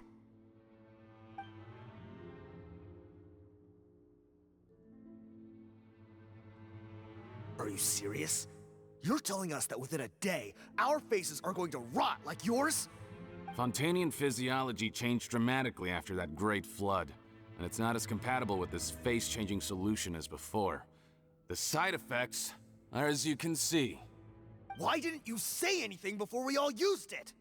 Look, my plan got you all out of prison, didn't it? You'd have much bigger problems to worry about right now if the Marshal Say Phantom found out about your other crimes. Consider an ugly mug getting off lightly. Ugh. You're just lucky we didn't leave you in there after you disappeared on us with no warning. We only let it slide because we're former partners. And now you have the gall to pull a stunt like this? Partners? Make no mistake, each of us is only looking out for himself. If you place too much trust in others, well, I'm afraid that's your problem. You hid things from me too. Remember how you each had a spare potion? You kept quiet about it until we planned the prison break? Oh, and you didn't have a secret spare? Then do you want to explain how you melted your face off before all this? Guys, that's enough. Calm down. It is what it is. Arguing won't change anything. What's the plan, Parton? I'm assuming you brought us here for a reason? There is no plan. We followed him here on the promise of more juice, but it turns out there ain't a drop here. Besides, what does it matter now anyway? He already said, even if we did get our hands on more of that stuff, switching faces again solves nothing. They're still gonna melt off eventually. I said enough arguing! Parton, tell us the plan. The most practical solution is to continue using the potion. Keep switching to a new face before the ulcers can start forming. Are you kidding me? This stuff was hard enough to get a hold of even when we had a supply. Now you're asking us to use it like skin lotion, after the flood all but wiped the supply out? Well, there is another option. But you'll have to make a deal with me first. Okay, now we're talking. What's the deal? I have a document I took from that researcher that details how to make a replacement. Just give me one bottle of the undiluted fluid, and I'll get to work. What's the problem? I thought you always kept reserves. Or do you really just have one spare bottle each? What do you think? That we were shipping them into the fortress of Meripede by the basket load? Well then, Say hello to never showing your marred faces in public again. Ugh, I've heard enough! Get him! Let's see if that document even exists! Freeze! Marshall, say Phantom! What? Who let them in? Officer Morgan, before anything else, please find out Rawat's status. What? I don't see him. Hand over the hostage now, if you want any chance of avoiding an extension to your sentences. Spare us your condescending attempts to coax us back to our cells. You think we're looking to negotiate? Rawat is dead. Pardon? Arrest them all! Don't let anyone get away!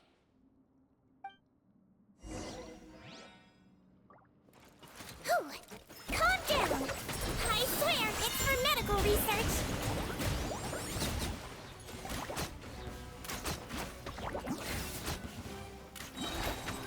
Ha!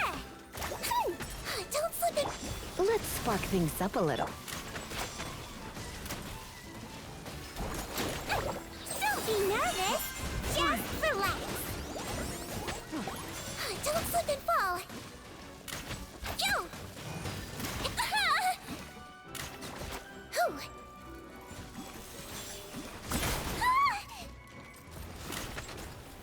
Let's dance. Let's see. Yeah. I swear it's for medical research.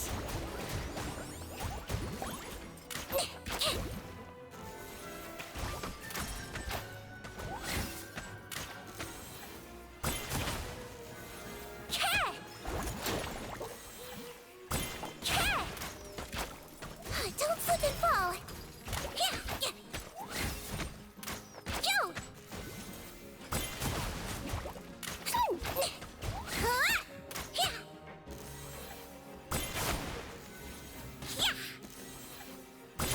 Calm down.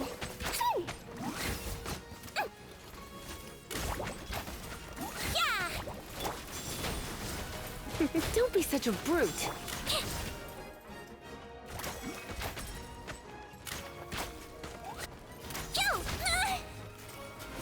I'll protect us. You're in for a little shock. Come a little. He might feel a little prick.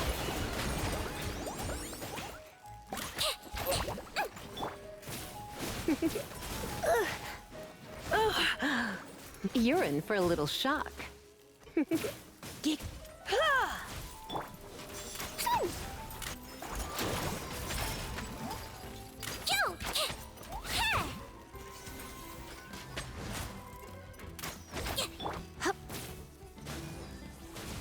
You're in.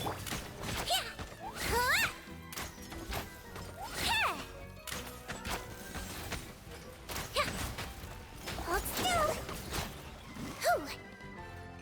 Come a little closer. Surrender and I'll be gentle. You're in.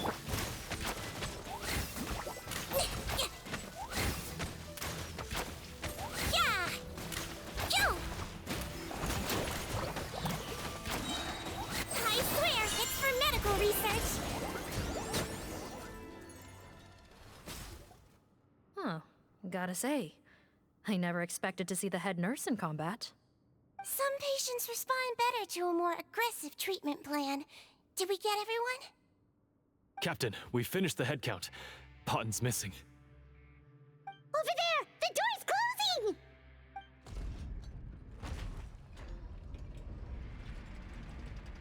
closing! One group trying to arrest me, another trying to hunt me down. Good.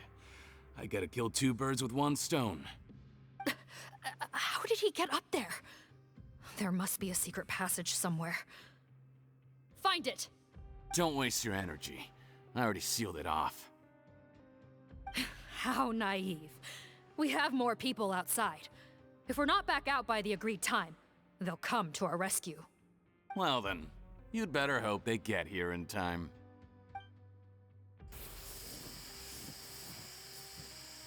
There's some kind of gas leaking from the pipes. Be careful, it's poisonous. This is our distribution center. where we store the product derived from our source solution. We had to use special fire prevention methods to prevent contamination. The pipe network here was designed to emit a gas for firefighting. One little modification later, and it makes an efficient death trap. Why would you do this? Your partners are here too. Oh, please. If they can't supply what I need, they're of no further use to me. Besides, I can't have them exposing my potential whereabouts. He's a maniac! Come on, we gotta find a way to open that door! Go ahead, struggle in vain. Once the last of you croaks, no one will ever find me again. So long! Are you sure you're ready to leave, Potton? You haven't changed your dressing today. You can't cure my face, just give up. And what if I could? Nice try. You're just trying to stall me. Don't you worry about me. I'll find a way to cure my face once I get out of here. Oh, I doubt it. After all, Fontanians can no longer dissolve in primordial seawater. What the... How did you... The key component of the face-changing potion is the fluid left behind by dissolved Fontanians. It might look like ordinary water, but it has some unique elements in it. Before the flood, all Fontanians were oceanids, physiologically speaking. A potion made from that fluid could dissolve and reconstruct the face of a Fontanian in much the same way as hydroidolins change form. Theoretically, it could give someone any appearance they wished. But since the flood, Fontanians have become true humans. They can no longer provide the source material for this potion, nor reap its benefits. Are you saying this potion is made from Fontanians dissolved with primordial seawater? Then their crimes are far worse than I thought. How could you know all of this? No, wait. Of course! Well. So that's why you have a human appearance. It also means that I have a formula you're unaware of. The air's getting thicker. It's getting hard to breathe.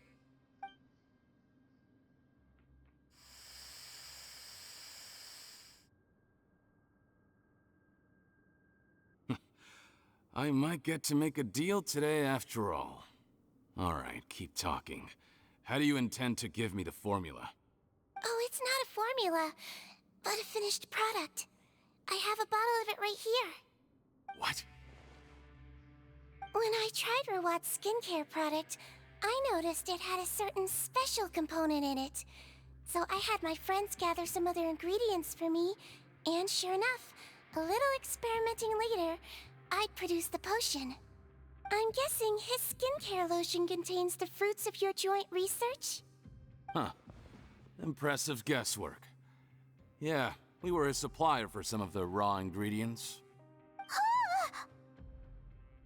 But it only contains a tiny amount of the active ingredient. The effect is minuscule compared to the undiluted fluid. Well, I found a way to reverse the dilution process, giving the skincare lotion a similar effect to the fluid it is derived from. That's impossible. If I tell you some of the ingredients, I think you can figure it out. First, you need to combine tainted hydrophantasm tissue with transoceanic pearls at a ratio of around 3 to 7. Tainted hydrophantasms and transoceanic pearls. I see. Can't believe I never thought of that. So, can we make a deal? Sounds good to me. There's a delivery pipeline beneath this window. Drop the potion in, and I'll release you all. Nope, not trusting you that easily. You're like those naughty kids who try to hide their illness. Open the sluice gate first, then I'll hand you the potion. Even if you're not bluffing, your potion won't cure my face permanently. You really think you have any leverage here? I'm not closing the valve this time. Clock's ticking. here with the potion in my hand. And when I faint from the poison, I'll drop it and it'll be destroyed. No.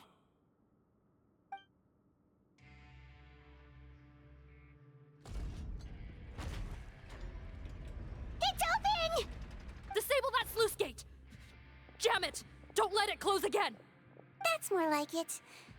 In that case, a promise is a promise. Head nurse, there's too much poison gas in here. We have to leave, now!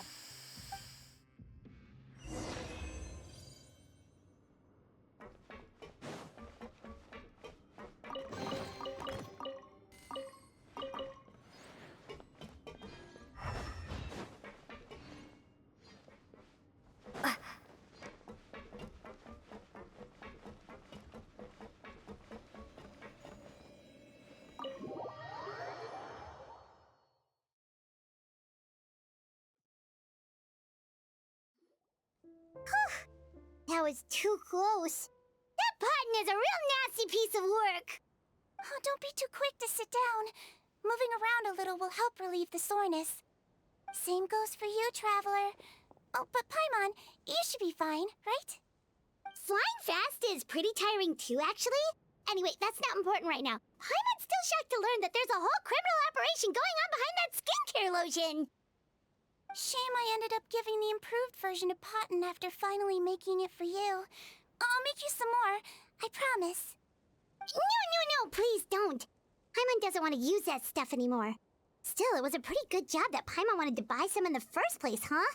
It ended up saving everyone's lives. That's gotta count for something. Yeah, Paimon was just kidding. Head nurse, I've done a final head count of our team and the criminals. Everyone's here and doing fine. We're ready to escort the fugitives back to the fortress of Meropide. It's a shame that we didn't find Rawat. At this point, I'm afraid he's probably deceased. What a horrible bunch. Especially that Potton guy. If he hadn't made good on that deal, we'd all be dead because of him.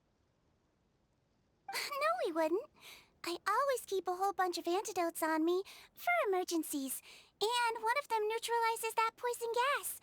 We'd have been fine, even if you hadn't opened the gate. What? Then why did you give him the potion? If this is true, I must concur. Sorry to be blunt, but I think you made a bad decision by handing him that bottle. If he changes his appearance and flees Fontaine, it's unlikely that we'll ever find him. No matter how cooperative his accomplices are when we question them. No, you don't understand. I gave him the potion precisely so we could be sure where he'll go next. What do you mean? We gotta hurry. She won't last much longer.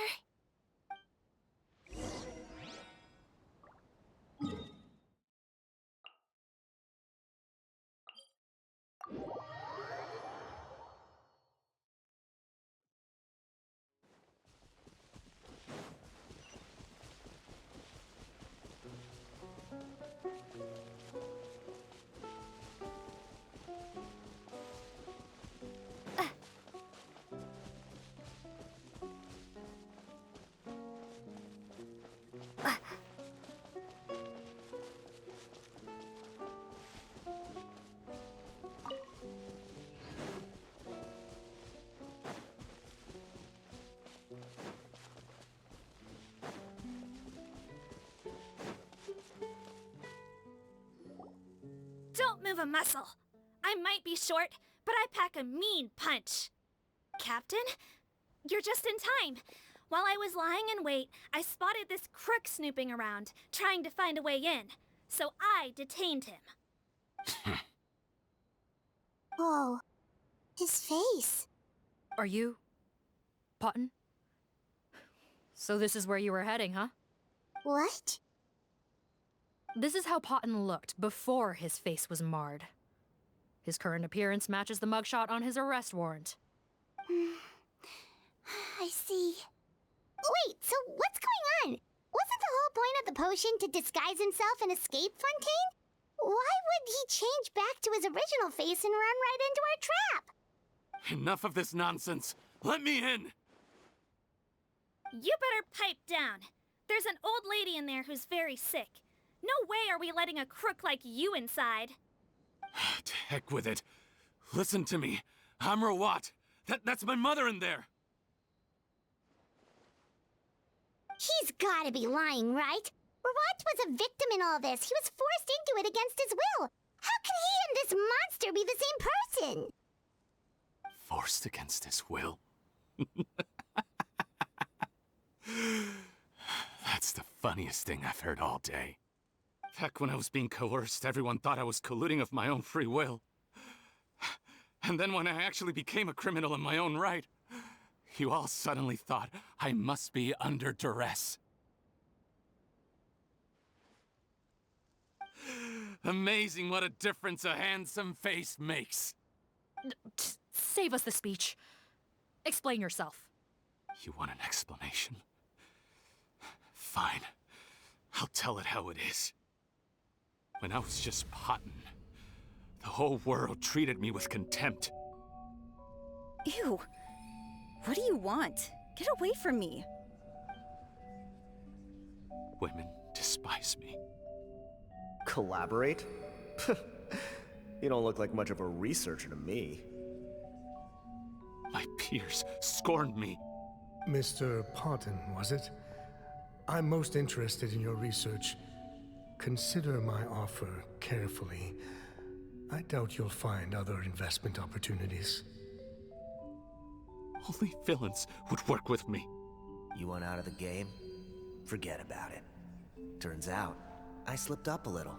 Left your picture with some Marechaussee Phantom officers. Easy mistake to make.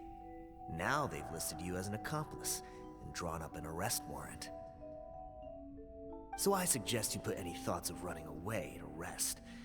If you get caught by the guards for being in the synth business, you ain't ever seeing the light of day again.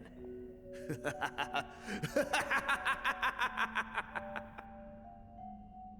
was no way out for me. Until I could stop being Potton. Mr. Rawat, I have something I'd like to tell you. I became popular with women. This new potion you developed is fascinating. Genius, in fact. Would you consider working with me? I'd be happy to sign a licensing agreement. My peers looked up to me. Okay, I'm very interested in your research, sir. You must no doubt have offers from countless investors. So far be it for me to ask for a full collaboration, per se. I merely wanted to express my interest. No pressure at all, naturally. And the villains even began to fear me. Becoming Rawat showed me what a superficial world we live in. But I did not hold a grudge. After all, this superficiality could be made to work in my favor. Or so I thought. But alas, the world seemed bent on finding a reason to make me despise it. Mother, I'm back. How are you doing? Who are you? I bought the best medicine Mora could buy, but nothing would cure her illness. In the end, I hoped she'd at least be able to see her son one last time before she passed, but when everyone else rejected me, the only person who cared about me was my mother. Then, when I became a rising star in the Fontaine Research Institute, I was unrecognizable to her. I have to let her see me again. Even if it means donning my own wretched, ugly face. Well, is that enough explaining for you? Now do you understand? Let me inside already!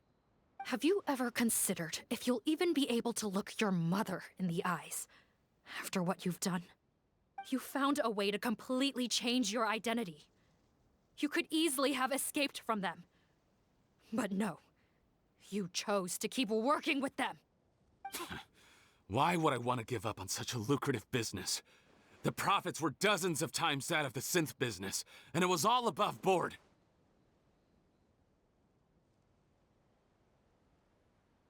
So you kept being a villain just for the money? Villain? By what standard? Is doing evil deeds really what makes someone a villain in your eyes? Or does it all come down to the way they look? None of you saw a villain when I was wearing my other face, did you? You have no right to judge me. You're all just fake people living in a hypocritical world. I regret nothing. My mother would understand. You're a villain to the core, but especially that tongue. Honestly, I don't see a villain when I look at your current face either. Don't humor me. You don't seem surprised by my confession in the least. How long have you known the truth? I didn't know anything for sure until you chose to take that potion bottle and spare our lives. But if you're asking when I started suspecting you, it was the first time you came to see me at the infirmary. I had to confirm my suspicions. That's why I chose to join this investigation. Are you kidding me? A young, promising researcher and a wretched criminal? What on earth gave you the idea that they could be one and the same person? Well, there were no visual clues. This potion's face-changing effects are very powerful. Even as a Melusine, I couldn't see through the disguise. But I believe I understand humanity a little better than most of my kind. Humans have certain fundamental qualities that do not change with their appearance. Fundamental qualities, huh? So you think you're the one who's seen through me, do you? Most people probably don't know this, but I think I can guess what your deal is. Melusine constitutions are very close to that of water, so it stands to reason that the potion should work on them too. You used it yourself, didn't you? That's why you have a human appearance. Sigewinne? Yes, you're right.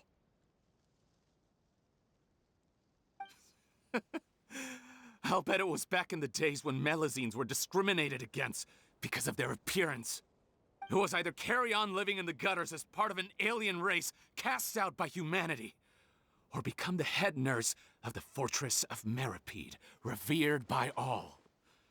Not a hard choice to make. It's a no-brainer. So you see, you and I were the same. And I'm the one who saw through you! That's not important right now. You came here to see your mother, didn't you? Well, I can grant you your wish. Huh? Head nurse, I'm not sure that's a good idea in his current state. Don't worry. Back in the warehouse when I traded the potion for our lives, I was doing it to test him.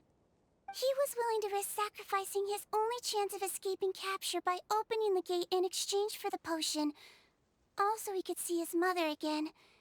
If nothing else, his concern for his mother is genuine. I see. So before you arrest him, please allow him to see his mother one last time. The Traveler and I will accompany him. You have nothing to worry about. All right. I understand.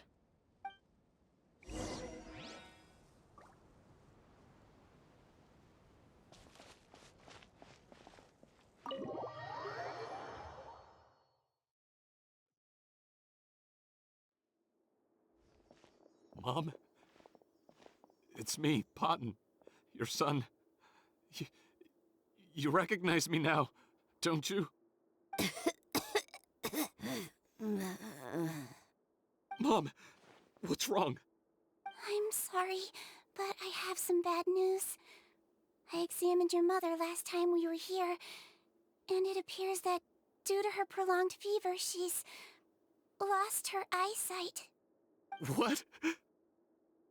Your appearance no longer has any bearing on her ability to recognize you. But there are always other ways to remind our loved ones who we are.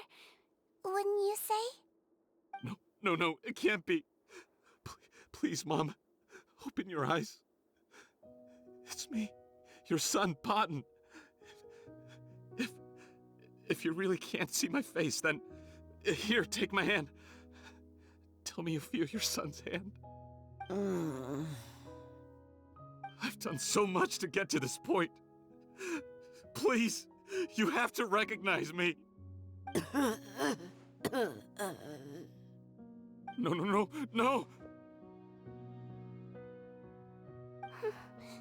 The temperature of his palm must have changed. I'm sorry. It seems I couldn't bring him back to you after all.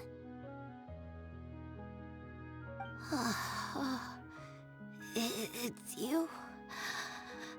Thank you. Oh, of course. Mom! Why will you answer her and not me? Why? Why? No more questions, Potton. She's gone. Mom? Mom? I'm sorry to say this, Potton, but you and I are not the same.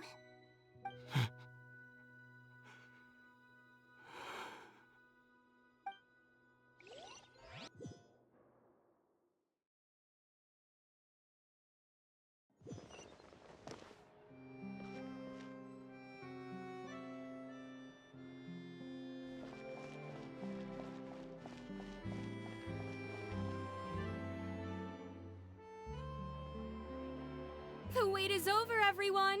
The sale of our new skincare product, Romaritime Essence, will now begin. Another skincare promotion! And it's selling as fast as last time.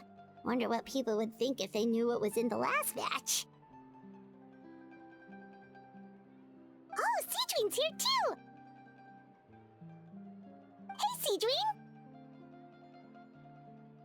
Oh, Traveler Paimon, hello! Oh, I hope you two got a good rest yesterday after all your hard work. Of course! Nurse's orders, right? Anyway, are you here to take notes for your next article? Actually, I'm mostly here to help Officer Morgan wrap up yesterday's case.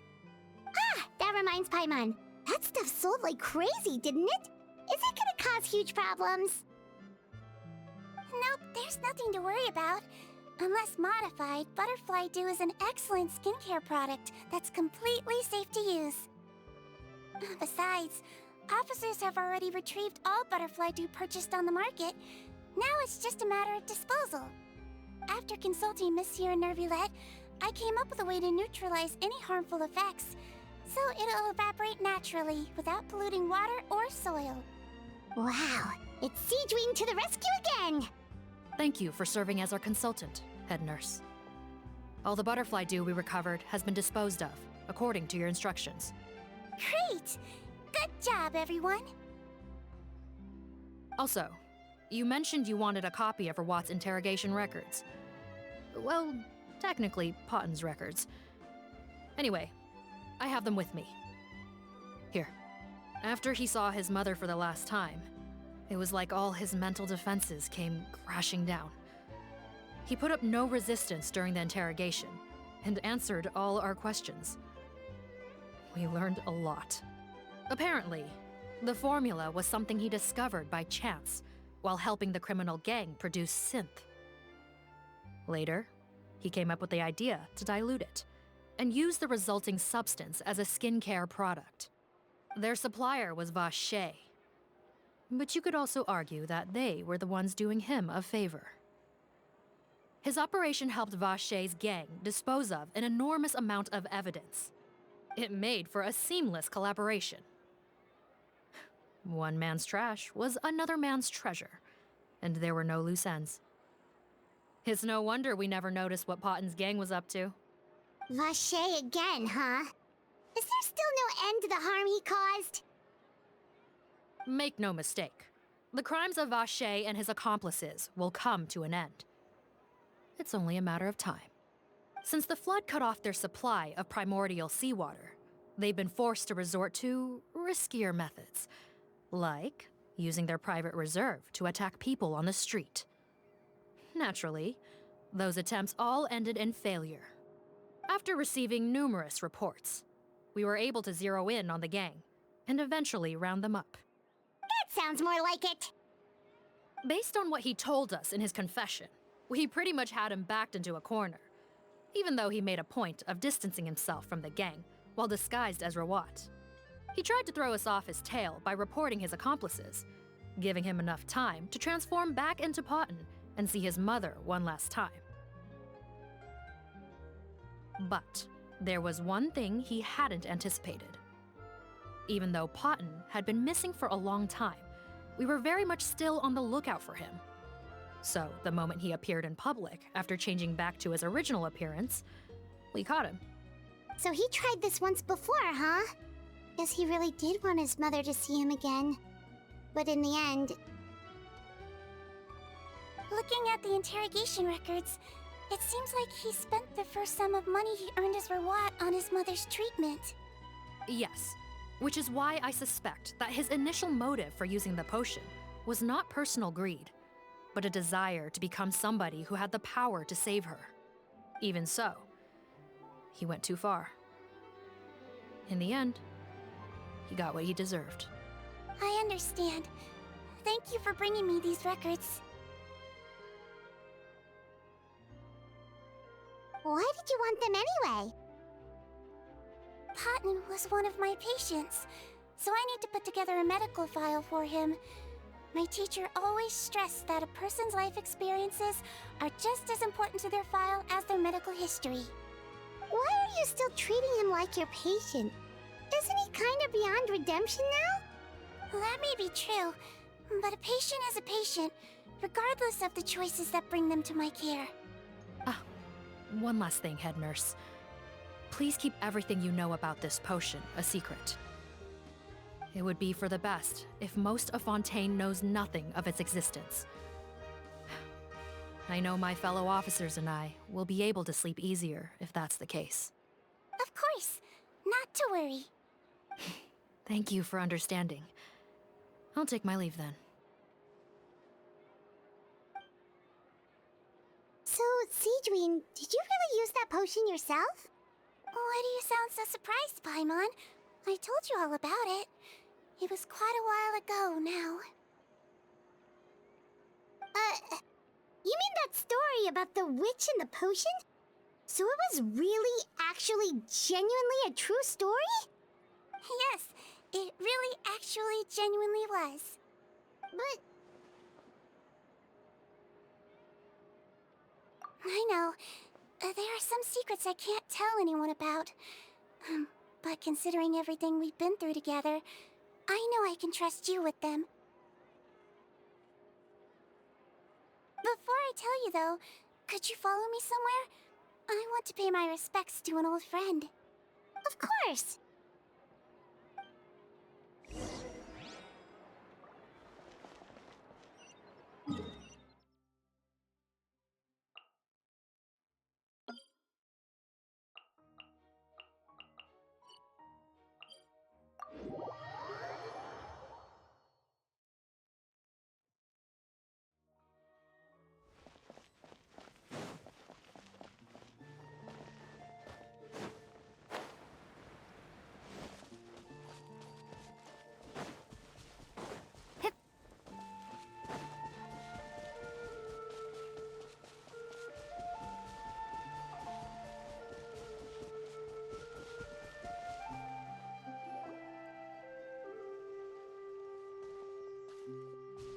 Oh, Neuvillette and Risley, they're here too!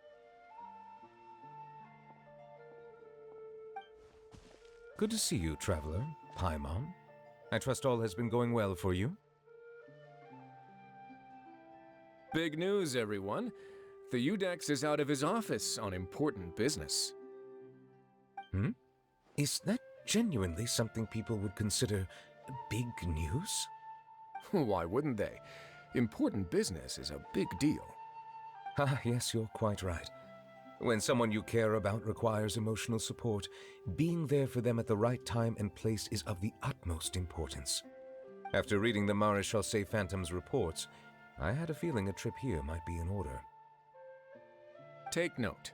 That, my friends, is how Monsieur Neuvillette shows that he cares.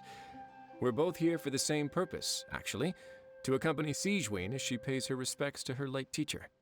So the old friend she mentioned was her teacher then? The witch? Oh, sorry. Paimon didn't mean to be rude. It's only because Sigewinne calls her that all the time, so... I doubt she considers that title to be offensive, Paimon. Don't worry. Indeed. In fact, I believe Sigewinne would take it as a sign of affection. She has spoken of this doctor on many occasions, and it sounds like she was a truly generous individual. In those days, many people harbored prejudices against Melusines. She was the only teacher willing to take Sigewinne on as a student. Wow. It's really nice of you two to be here for Sigewinne. Guess you guys really look out for your younger colleagues, huh? Younger colleague? Well, that might be true for the Thx, but I'm not sure I can say the same. Sigewinne served a sentence in the fortress of Meripede hundreds of years ago, and after she did her time, she decided to stick around. She's been an integral part of our administration ever since. Strictly speaking, the head nurse has been around longer than most people in the fortress, myself included. Pretty sure that makes me the younger colleague. She served a sentence? Yes. Long before I became Thx, there was an ancient law in Fontaine that prohibited any attempt to transform another species into a human.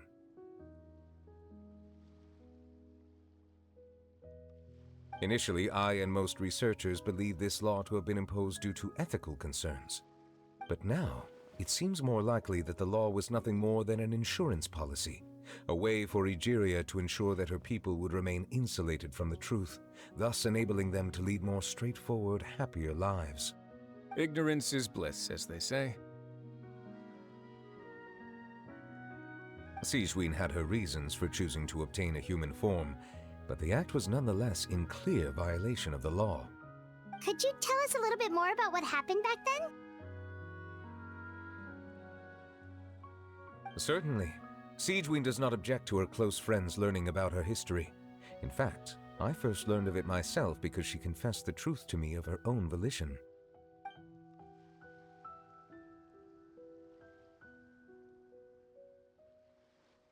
Even with their daughter so ill, they kicked you out?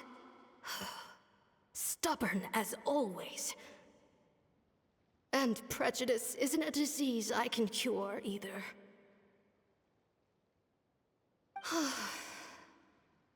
Shame that I don't have the energy to get over there. You're laughable, you old witch. You want to save everyone in Fontaine, but you can't even save the patient before you. Master, what are you... I discovered a strange disease, one I suspect that every Fontainian suffers from. But without witnesses or proof, no one will believe me. I had no choice but to experiment on myself to find a cure, but I hit a wall. And as you can see, it took a wretched toll on me. Then I'll find a cure for you, and then you can go cure her. There's no need. I am beyond saving now. There's nothing you can do. But, Master... As I said before, a doctor's duty is to treat whatever ailments they can. I know, but they don't trust me at all.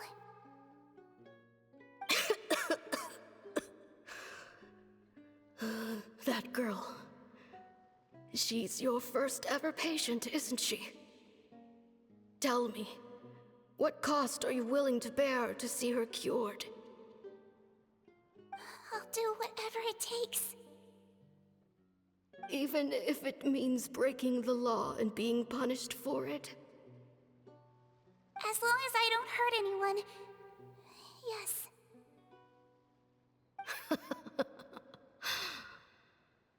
Spoken like a true student of mine. Then I shall make one more final gamble. And see my experiment through to its end. Leave me for now, and come back in 2 hours. If I am able to work this miracle, then I will have found a way to save all Fontainians, and I shall be able to help you treat that girl. If not, then it means there is one more disease in this world that I cannot treat. In that case, do not come looking for me. I will leave you a parting gift. An accidental discovery happened upon through my study of this strange disease. It has little use, but it will at least help you cure this one patient you can reach.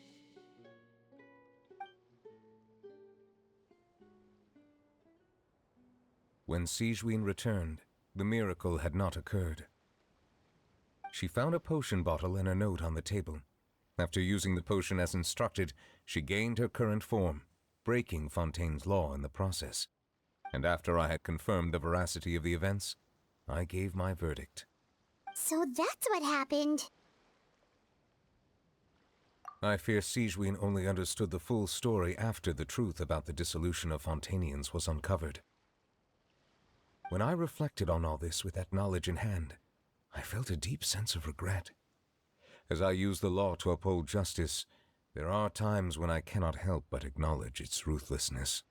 After the final details of the events surrounding Sigewinne's transformation came to light, I checked several sources and, thankfully, the legal code does not require Sigewinne to shoulder any additional punishment. Wonder how she feels about all this. Since she invited you here, I imagine she intends to speak of these matters with you, no?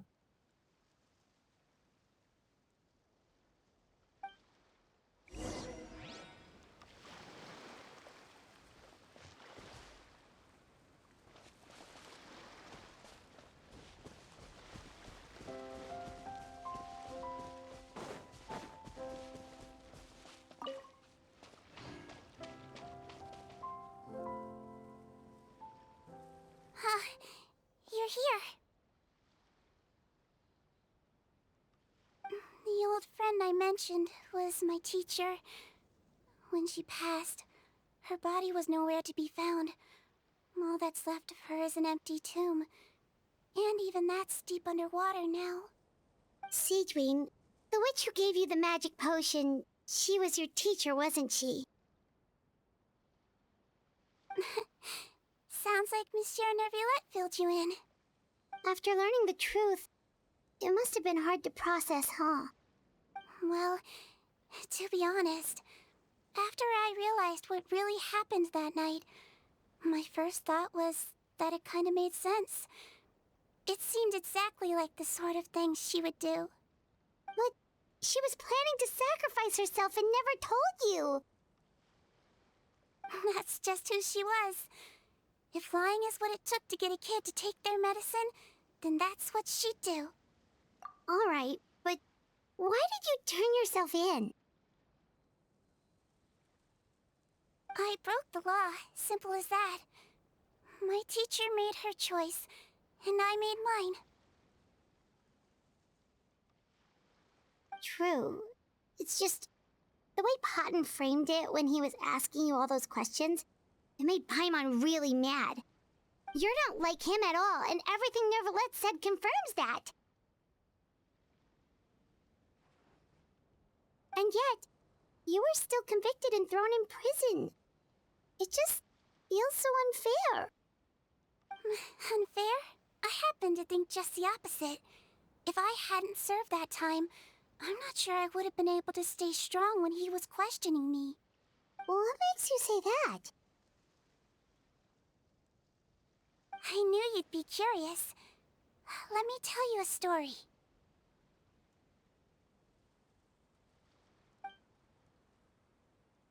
The verdict came down.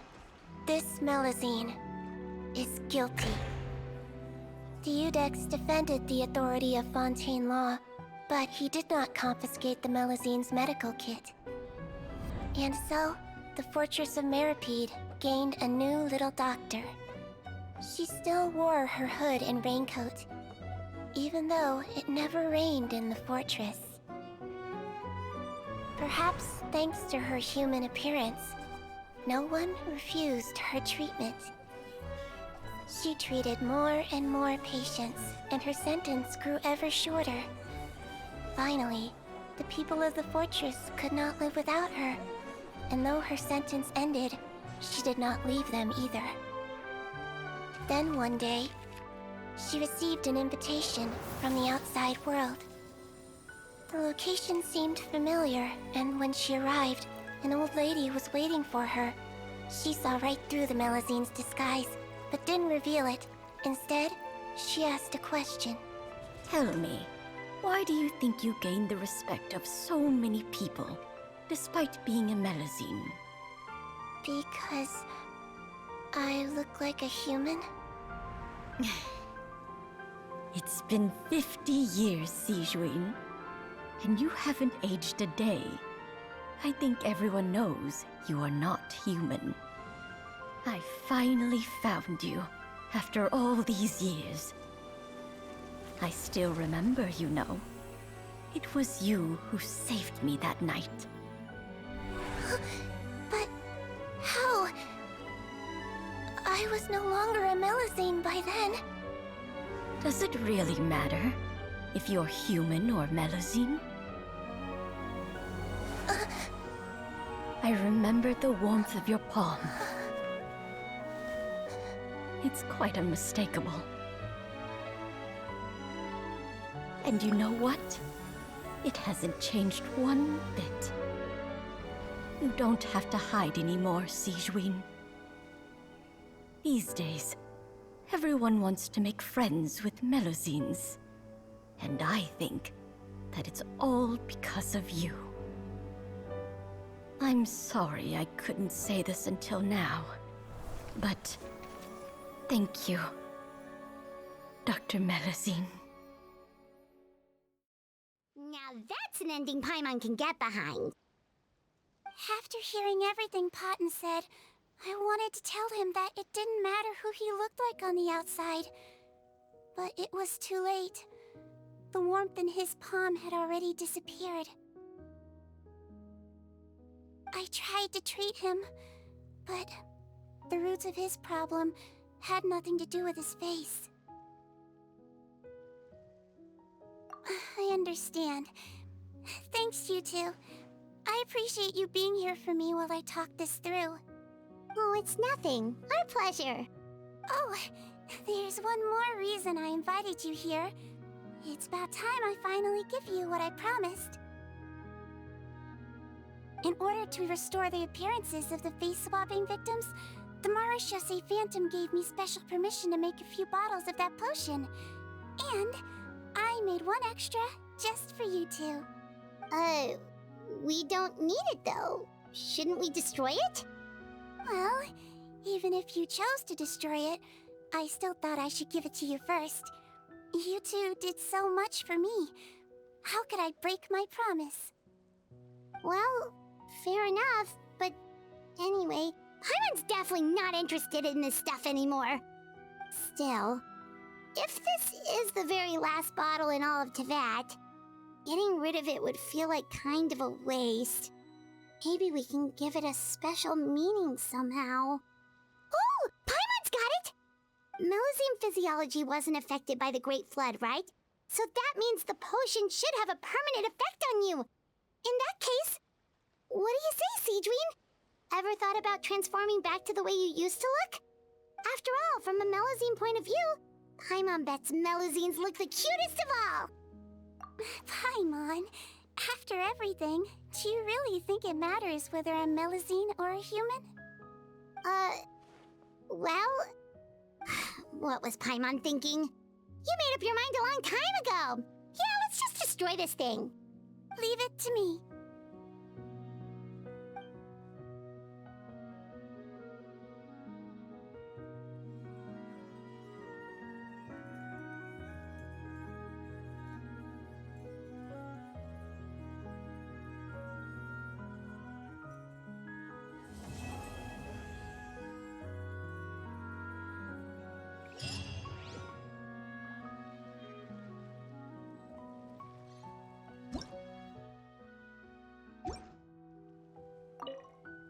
I'd like to stay here with my teacher for a little longer.